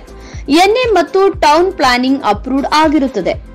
Grand entrance arch, compound wall, overhead water tank, complete electricity solution with own transformers, street lights ಸೌಲಭ್ಯವಿರುತ್ತದೆ. Open drains and underground drainage, 9 metre block top roads, ರಸ್ತೆಯ 2 ಬದಿಗಳಲ್ಲಿ ಗಿಡ ಮರಗಳ ವ್ಯವಸ್ಥೆ ನೀಡಲಾಗಿದೆ. ಅದರ ಜೊತೆಗೆ ಮನೋರಂಜನೆಗಾಗಿ ಉದ್ಯಾನವನ ಕಲ್ಪಿಸಿದೆ ಮತ್ತು ಇತ್ಯಾದಿ ಅಭಿವೃದ್ಧಿ ಹೊಂದಿರುತ್ತದೆ. ನಿವೇಶನ ಕೊಳ್ಳುವವರಿಗೆ ವಿಶೇಷವಾಗಿ 40 ತಿಂಗಳ ಕಂತಿನ ಸವಲತ್ತು ನಿಮಗಾಗಿ ಇರುತ್ತದೆ. ದೂರವಾಣಿ ಸಂಖ್ಯೆ 8496993699.